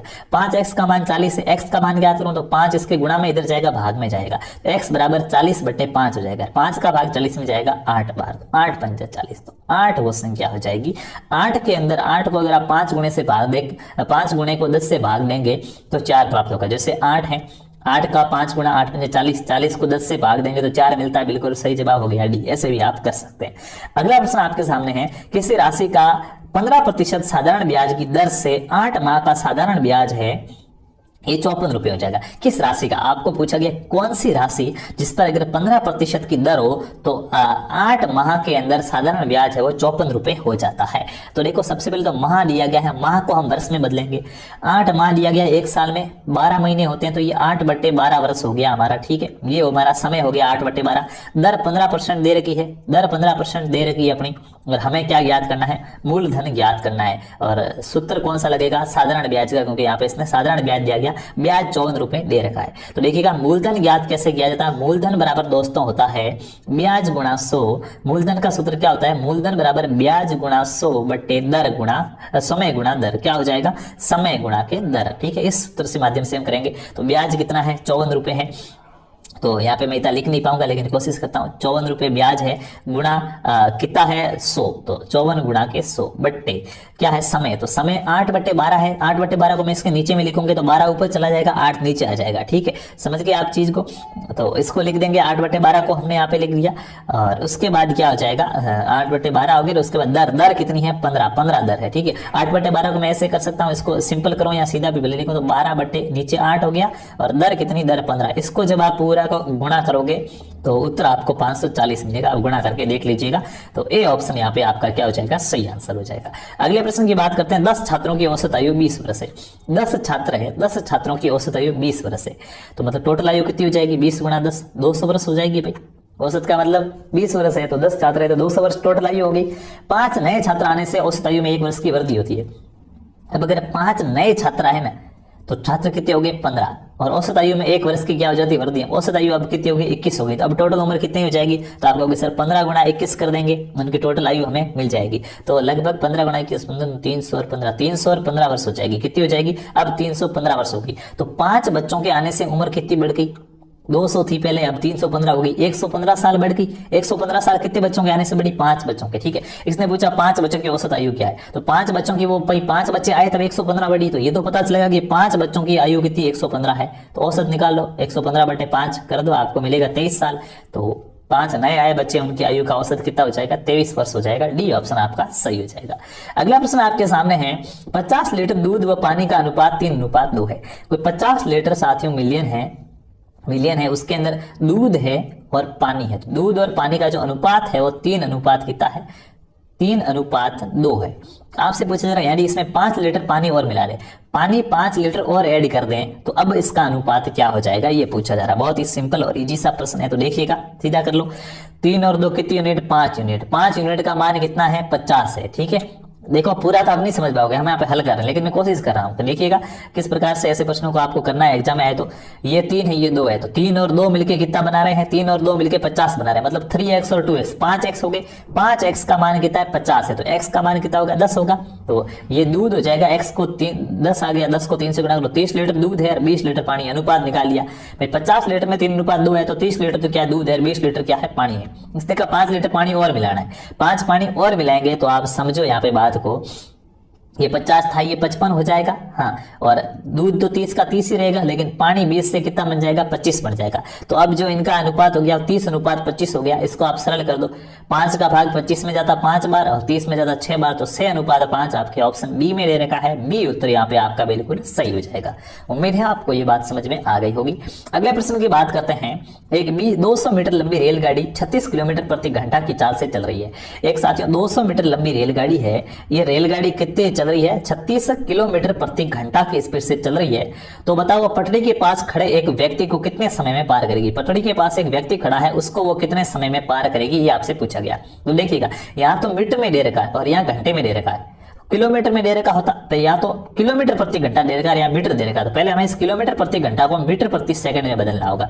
तो किलोमीटर प्रति घंटा है 36, इसको मीटर प्रति सेकंड में जब भी बदलेंगे तो 5/18 से गुणा किया जाएगा। अगर आपको मीटर प्रति सेकंड दे रखा है, उसको किलोमीटर में बदलना है तो 18/5 से गुणा करेंगे, और किलोमीटर प्रति घंटा दे रखा है जैसे अभी दे रखा है, इसको मीटर प्रति सेकंड में बदलना है तो 5/18 से करेंगे गुणा। 18 1 18, 18 2 36 हो गए, 2 5 9 10 हो गए, यानी कि इसकी चाल कितनी है, 10 मीटर प्रति सेकंड चाल हो गई। 1 सेकंड में रेलगाड़ी 10 मीटर चल रही है और लंबी कितनी 200 मीटर है। तो अब पटरी के पास एक व्यक्ति खड़ा, मतलब वो पटरी से कितने दूर में निकल जाएगी, उसकी खुद की लंबाई निकालनी है। तो टोटल लंबाई है 200 मीटर, उसकी चाल है 10 मीटर प्रति सेकंड, तो भाग दे दो, 10 का भाग 200 में कितनी बार जाएगा, 20 बार जाएगा। तो 20 सेकंड के अंदर रेलगाड़ी क्या करेगी, खंबे को पार कर लेगी। ए ऑप्शन यहाँ पे आपका राइट हो जाएगा। अगले प्रश्न की बात करते हैं। एक वृत्त का क्षेत्रफल 35 मीटर परिमाप और 5.5 मीटर चौड़ाई वाले आयत के क्षेत्रफल के समान है। एक कोई वृत्त है दोस्तों, इस जो वृत्त है, इस वृत्त का क्षेत्रफल आपको दे रखा है, ये क्षेत्रफल 35 मीटर परिमाप वृत्त का वर्ग और 5.5 मीटर चौड़ाई वाले आयत के क्षेत्रफल। अच्छा, आयत का क्षेत्रफल क्या होता है, 2 गुणा के लंबाई प्लस चौड़ाई होता है। चौड़ाई इसने कितनी दी, 5.5, 2 गुणा लंबाई प्लस 5.5 बराबर क्षेत्रफल कितना दे रखा, 35 परिमाप, तो 35 दे रखा है, 35 ये हो गया। हमें लंबाई ज्ञात करनी, लंबाई ज्ञात करने के बाद हम वृत्त का क्षेत्रफल ज्ञात कर लेंगे। तो देखिएगा 2 गुणा, ये 2 इसके गुणा में उधर जाएगा, भाग में चला जाएगा, ठीक है, तो भाग में चला जाएगा ये वाला 2, तो तो 35 में 2 का भाग देंगे 17.5 देंगे। इधर रहा लंबाई प्लस 5.5, तो लंबाई प्लस 5.5 बराबर 17.5 आएगा। लंबाई के लिए वापस ये 5.5 इधर प्लस का, इसको इधर भेजेंगे तो घटाएंगे, तो 17.5 में से 5 घटाएंगे तो लंबाई हमें मिल गई 12.5 मीटर। कितनी मिल गई? 12.5 मीटर। ठीक है, 12 मीटर मिल जाएगी, 12 मीटर, क्योंकि 5.5 चला गया, 17.5 में से 5.5 किया, 12 मीटर लंबाई मिल गई। लंबाई 12 मीटर है, चौड़ाई 5 मीटर दे रखी है, तो अब हम आराम से निकाल सकते हैं। हमें पूछा गया आयत का क्षेत्रफल, तो देखिएगा आयत का क्षेत्रफल होता है लंबाई गुणा चौड़ाई, लंबाई गुणा के चौड़ाई। परिमाप होता है 2 गुणा लंबाई प्लस चौड़ाई, और क्षेत्रफल होता है लंबाई गुणा चौड़ाई। तो लंबाई हमने 12 निकाल दी, चौड़ाई 5.5, क्षेत्रफल ज्ञात कर लो। लंबाई 12 है और चौड़ाई 5.5 है, आयत का क्षेत्रफल हम ज्ञात कर लेंगे। तो 12 गुणा 5.5 आप जब करोगे तो 66 वर्ग मीटर आपको क्या मिल जाएगा? आंसर मिल जाएगा, जो आपके ऑप्शन सी में दे रखा है। उम्मीद है आपको ये बात भी समझ में आ गई होगी। अगला प्रश्न है, एक समद्विबाहु त्रिभुज में समान 2 भुजाओं के मध्य बिंदु को मिलाने वाली रेखा की लंबाई 6 सेंटीमीटर है। एक कोई समद्विबाहु त्रिभुज है जिसमें समान 2 भुजाएं हैं, इन 2 भुजाओं को मिलाने वाली रेखा की लंबाई कितनी है? 6। मान लिया ये कोई एक समद्विबाहु त्रिभुज है, थोड़ा सा त्रिभुज नहीं बना, कुछ और ही बन गया है। ये समद्विबाहु त्रिभुज, इसकी ये वाली भुजा और ये वाली भुजा बराबर है। ठीक है, अब इन भुजाओं के मध्य बिंदु को मिलाने वाली, यानी कि इसको यहाँ से ये जो मिला रही है इसकी लंबाई 6 मीटर है, इसकी लंबाई 6 सेंटीमीटर है, तो तीसरी भुजा की माप क्या होगी? ये आपसे पूछा गया। ये 2 भुजाएं तो बराबर हो जाएगी, ये 6 मीटर है, तो अब ये कितनी है वो आपसे पूछा गया है। तो सीधी सी बात है, ये 6 है, तो ये कितनी हो जाएगी? 12 हो जाएगी। 12 सेंटीमीटर आपके ऑप्शन नंबर सी में दे रखा है, तो राइट आंसर हो जाएगा। क्योंकि देखिएगा ये भुजा है, ये जो भुजा है, ये भुजा ये हमेशा इसकी आधी हो जाएगी, बीच में मिला रही है, तो ये इसकी क्या हो जाएगी? डबल हो जाएगी। ये 6 है ना, समद्विबाहु त्रिभुज है, तो ये 2 भुजाएं तो बराबर है। आपसे इस भुजा का मान पूछा, तो बीच वाली भुजा 6 है, तो ये हमेशा बार वाली इसकी आधी होती है, तो बार वाली इसकी डबल हो जाएगी। 6 आधा है, मतलब किसका? 12 का, तो 12 आपका राइट आंसर हो जाएगा सी में। अगला प्रश्न है, चंचल व सुप्रिया की आयु का अनुपात 3:2 है। एक लड़की जिसका नाम चंचल है और एक लड़की जिसका नाम सुप्रिया है, इनकी आयु का अनुपात 3:2 है। कितना है? 3:2 है, यानी दोनों की आयु का गुणनफल 54 वर्ष है, और इनको आपस में गुणा करें तो 54 वर्ष आ रहा। मान लो मैं चंचल की आयु 3x है, गुणा सुप्रिया की 2x है, बराबर कितना आ रहा है? 54 आ रहा है। तो 3 दूनी 6x², 6x² बराबर कितना आ रहा है? 54 आ रहा है। x² बराबर 54 में 6 का भाग जाएगा, कितनी बार जाएगा? आप कहोगे जब आप 54 के अंदर 6 का भाग दोगे तो आपका भाग चला जाएगा कितनी बार? 9 बार। 9 संगे 54, x² बराबर 9 आया। 9x² बराबर है, तो x के ऊपर से स्क्वायर हटाऊं तो 9 पूरा अंडर रूट लगेगा, तो x का मान कितना आ जाएगा? 3 आ जाएगा। x का मान 3 आया, मतलब हमें ये चीज पता चली कि 3 3 9, चंचल तो अभी 9 वर्ष की है, और 2 गुणा 3 सुप्रिया अभी 6 वर्ष की है। इसने पूछा 4 वर्ष बाद चंचल की आयु कितनी होगी? अभी चंचल 9 वर्ष की है, 4 वर्ष बाद 9 और 4 13 वर्ष हो जाएगी चंचल। तो डी ऑप्शन यहाँ पे आपका राइट हो जाएगा। जिसने भी 13 वर्ष बताया, बहुत ही अच्छा सही जवाब। अगला प्रश्न है, कोई राशि 10% चक्रवृद्धि ब्याज की दर से 3 वर्ष के लिए उधार दी जाती है। कोई राशि है जो चक्रवर्ती ब्याज की दर से क्या है? कोई राशि है x, जिसको चक्रवर्ती ब्याज की 10% की दर से उधार ली जाती है, अंत में 1331 रुपए प्राप्त होते हैं, तो उधार ली। मान लिया राशि x है, उसको 10% चक्रवर्ती ब्याज, मतलब 10% ज्यादा बढ़ रहा है। 100 रुपए है तो 100 पे 10 रुपए मिल रहा है, 110 रुपए मिल रहे हैं, तो मैं 110/100, ये 1 साल का हो गया। 3 साल का पूछा है तो मैं 3 बार कर दूंगा, 110/100 गुणा के 110/100, और ये जो मिल रहा है रुपए, ये मुझे कितने मिल रहे हैं? 1331 मिल रहे हैं। बराबर कितना आ जाएगा? 1331 आ जाएगा। इसको जब आप सॉल्व करोगे तो आपको x का मान मिल जाएगा 1000, और राशि कितनी थी? 1000 थी। बस गुणा भाग करना और कुछ नहीं करना। तरीका यहाँ पे मैंने आपको है वो बता दिया है, ठीक है।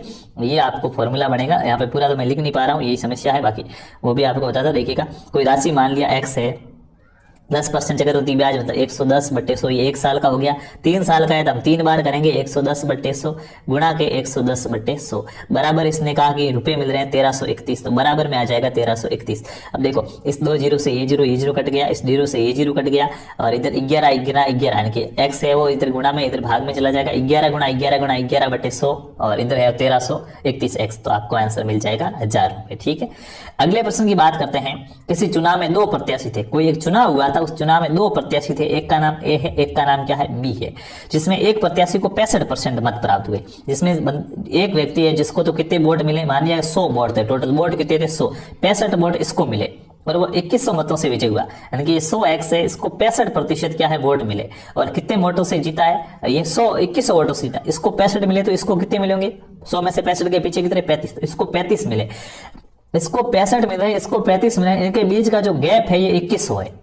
तो कर दो, 65x - 35x है, पीछे 30x रहा। 30x का मान कितना आ रहा है? 30x का मान 2100 आ रहा है, तो 100x का मान निकाल दो, 100 का मान निकाल दो। तो देखिएगा 30x बराबर 2100 आ रहा है, तो 0 से मैं 0 वैसे ही काट दूं, 0 से 0 कट गया। 3 का मान कितना आ रहा है, 3 का मान 210 आ रहा है, तो 3 का भाग दूंगा तो ये कितना आ जाएगा, 7 या 21 7 आ जाएगा। तो 1x का मान 7 है, 100x का मान कितना हो जाएगा 700, 0 1 लग गया, 7000 वोट क्या है उस व्यक्ति को मिले हैं। तो टोटल वोट 7000 थे, जिसमें 65% ए को मिले और बाकी वाले बी को मिले, तो सी ऑप्शन आपका यहाँ पे राइट हो जाएगा। अगला प्रश्न आपके इंग्लिश के हैं, मैथ्स के आपके सवाल कंप्लीट होते हैं। अब आपके सवाल दोस्तों किसके आए, इंग्लिश का है।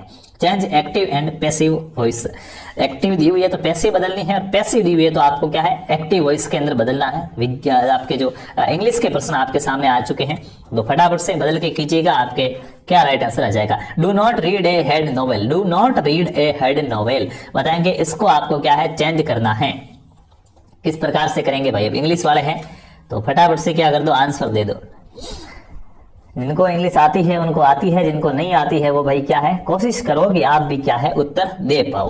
पूरा सही नहीं लेकिन थोड़ा बहुत जैसा आप उत्तर दे सकते हो वैसा उत्तर देने की क्या करो, कोशिश करो, ताकि आपका प्रश्न है वो क्या हो सके, सही हो सके। तो late not a bad novel भी रीड हो जाएगा, do not be read A bad novel हो जाएगा, क्योंकि एक बुरा नॉवेल है, गंदा नॉवेल है, वो हमेशा नहीं पढ़ना चाहिए। या फिर क्या, a head novel not be read, एक नॉवेल होता है उसको नहीं पढ़ना चाहिए। या फिर क्या है, we can not read be a bad novel, हम एक बुरे नॉवेल को, हमें एक बुरे नॉवेल को नहीं पढ़ना चाहिए।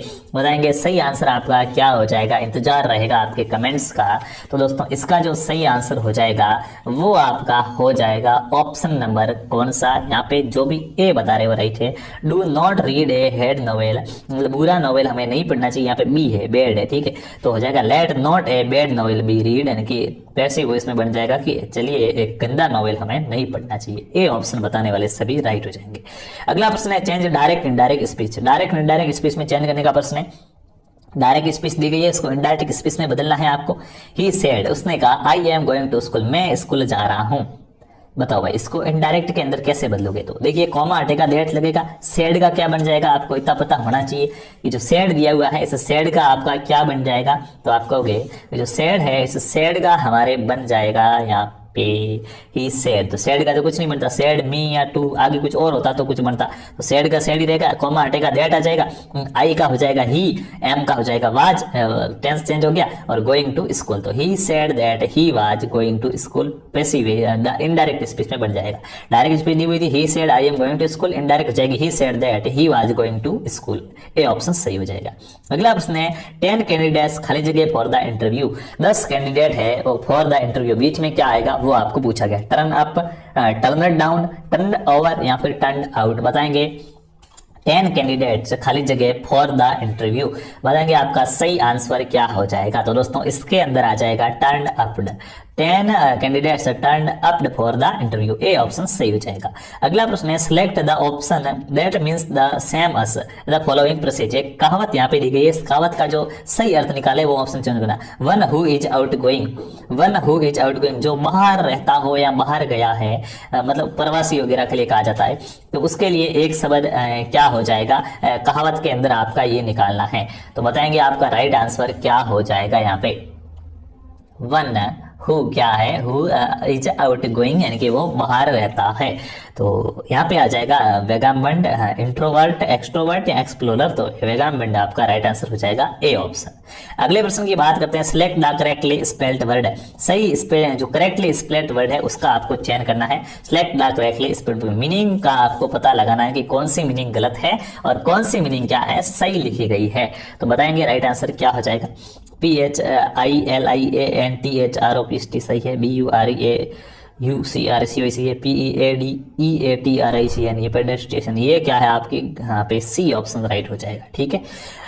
अगले प्रश्न की बात करते हैं the inside address in an official letter constant, एक अंदर का जो पता होता है ऑफिशियल लेटर का उसको आप क्या कहा जाता है, किसके नाम पे लिखा जाता है, post of the receiver, name of the receiver, address of the receiver या बोथ ए एंड सी। बताएंगे राइट आंसर आपका क्या हो जाएगा, फटाफट से कमेंट करके बताना है राइट आंसर आपका क्या हो जाएगा। तो इसमें हो जाएगा बोथ, हम पोस्ट ऑफ द रिसीवर भी लिख सकते हैं और नेम ऑफ द रिसीवर भी लिख सकते हैं, एक ही बात होगी, तो डी ऑप्शन राइट हो गया। अगला प्रश्न है child born after the death it is his father is called, एक बच्चा जो बाद में जन्मा है उसके पिता की मृत्यु हो चुकी है तो उसे क्या कहेंगे, एक बच्चा जिसके मतलब जन्म बाद में हुआ है, पहले उसके पिता की मृत्यु हो गई, बाद में उस बच्चे का जन्म हुआ है, ऐसे बच्चे को क्या कहा जाएगा?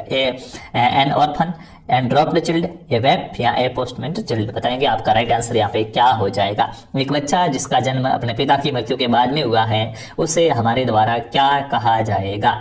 फटाफट से कमेंट करना है। तो ये हो जाएगा ए पोस्ट मोस्ट चिल्ड। यहाँ पे आपका डी ऑप्शन बताने वाले सभी दोस्त क्या हो जाएंगे? सही हो जाएंगे। अगला प्रश्न है, choose the right answer from the given alternative. आपको सही आंसर का चूज करना है। इंग्लिश में क्या कहेंगे? हिंदी में अगर मैं बोलूँ कि पानी 100 डिग्री सेंटीग्रेड पर उबलता है तो इसको इंग्लिश में कैसे बोला जाएगा, ये आपको बताना है। हिंदी में अगर मैं बोलूं कि पानी 100 डिग्री सेंटीग्रेड पर उबलता है तो दोस्तों इसको इंग्लिश में कैसे बोला जाएगा वो आपको यहाँ पे क्या है बताना है। तो water boils at 100 degree centigrade, water boil at 100 degree centigrade, water is boiling at 100 degree centigrade, water has boiling at 100 degree centigrade. पानी 100 डिग्री सेंटीग्रेड पर उबलता है, नॉर्मल वाक्य है water boils at 100 degree centigrade. ये ऑप्शन सही हो जाएगा। अगला प्रश्न है, 1985 is the year in which India become a republic. आपको आर्टिकल का प्रयोग करना है। 1950 वो वर्ष है जब हमारे भारत का संविधान बना था, संविधान लागू हुआ था, India become a Republic. India एक का है गणतंत्र देश बन गया था। तो बताएंगे क्या लगेगा आपके इस आर्टिकल के अंदर? 1950 इज ईयर व्हेन क्या है? इंडिया इज बिकम क्या हो गया था? रिपब्लिक। क्या सही आंसर हो जाएगा? फटाफट से कमेंट करके बताएंगे। ए एंड दा का प्रयोग करना है, इसमें इतना आपको सोचने का समय लेना ही नहीं चाहिए। ये तो प्रश्न आपका बहुत ही क्या है, इजी से प्रश्न है, इसमें भी आप गलत करोगे फिर मिस्टेक हो जाएगी। ए एंड दा का प्रयोग तो सीख लो, दूसरे हम इंग्लिश में कुछ नहीं कर पाएंगे। लेकिन तो कौन कौन यहाँ पे आपका ऑप्शन नंबर बी बता रहा है कि द हो जाएगा? हाँ, जो भी द बता रहे वो राइट है। 1950 इज द ईयर इन विच क्या है? India become a Republic. तो बी ऑप्शन आपका सही हो जाएगा। अगला प्रश्न नंबर आपका है, सिलेक्ट द इनकरेक्टली स्पेल्ड। जो गलत स्पेलिंग लिखी हुई है, इनकरेक्ट लिखा हुआ है, उसको आपको सिलेक्ट करना है। कीजिएगा, सेलेक्ट द इनकरेक्टली स्पेल्ड। जो गलत स्पेलिंग लिखी गई है इसका आपको चयन करना है। फटाफट से बताएंगे कौन सी स्पेलिंग गलत लिखी गई है, बताएंगे। TUNN टनल सही है। WISTL विस्टल ये गलत है भाई। RUSTL सही है। CEREL सही है। विस्टल की स्पेलिंग क्या है? गलत है। विस्टल की स्पेलिंग WISTL नहीं होती है। तो बी ऑप्शन यहाँ पे आपका राइट हो जाएगा। जिसने भी बी उत्तर बताया है उनका उत्तर बिल्कुल क्या है? सही हो रहा है। तो दोस्तों ये अपने आज के 150 क्वेश्चन थे। जाना नहीं है? कमेंट करके बताओ क्लास कैसी लगी। क्या आप डेली ऐसी क्लास चाहते हैं या नहीं चाहते हैं? देखिए, चाहने से काम मिलते हैं, तमन्नाओं के शहर मंजिल पाने के लिए चलना भी जरूरी होता है। तो अगर आप भी चाहते हैं कि ऐसी क्लास डेली हो, डेली ऐसे आपको 150 प्रश्न कराए जाए मॉडल पेपर के माध्यम से, सारे विषयों का समावेश किया जाए। ये ऐसा जो आपका पेपर है वो एग्जाम का पैटर्न है और ऐसे ही प्रश्न आपके एग्जाम में पूछे जाने हैं। दुनिया कहने को कुछ भी कह सकती कि ऐसा आएगा पेपर, वैसा आएगा, लेकिन पेपर आएगा तब आपको पता चल जाएगा कि किस प्रकार का आएगा, कौन सच था और कौन झूठ था। अगर आप ऐसी क्लास डेली चाहते हैं तो हमारी क्लास को लाइक करनी है। मेहनत है इस PDF बनाने के अंदर और क्लास को लेने में काफी समय लगता है। 1.5 घंटे से आपके बीच में हो, ना कुछ खाना ना कुछ पीना, और अच्छे प्रकार से जुड़े रहे हम। और मुझे भी बड़ा मजा आया इस क्लास को लेकर, और आपको भी अगर पढ़ के मजा आया तो क्लास को लाइक कीजिएगा। सबसे विशेष बात है, अपने और भी दोस्तों को शेयर करना है, उनको भी जोड़ना है। CET की तैयारी सभी कर रहे हैं, मैं जानता हूं आपके सभी दोस्त CET की तैयारी कर रहे हैं, उनको भी इस क्लास से जोड़िएगा, उनको भी लिंक शेयर कीजिएगा। और आप अगर हमारे चैनल पर पहली बार आए हैं तो चैनल को सब्सक्राइब कीजिएगा। अभी तक सब्सक्राइब नहीं किया तो सब्सक्राइब करके पास में जो घंटे वाला आइकन है उसको ऑल पे क्लिक कर दीजिएगा, ताकि आपको हमारी प्रत्येक क्लास की सूचना मिल सके। और हमारा टेलीग्राम ग्रुप है जहाँ पे इस क्लास की आपको PDF मिलेगी, उसका नाम है RP स्टडी फेवर। वहाँ पे कुछ फ्री क्विज, टेस्ट सीरीज वगैरह सारा कुछ आपको मिल जाएगा। तो RP study favour Telegram channel को भी आप ज्वाइन कर सकते हैं। और भी हमारे प्रत्येक विषय के क्लासेज आपको हमारे चैनल पर मिल जाएगी, तो उसके लिए आप प्लेलिस्ट पे जाके चेक कीजिएगा। धन्यवाद।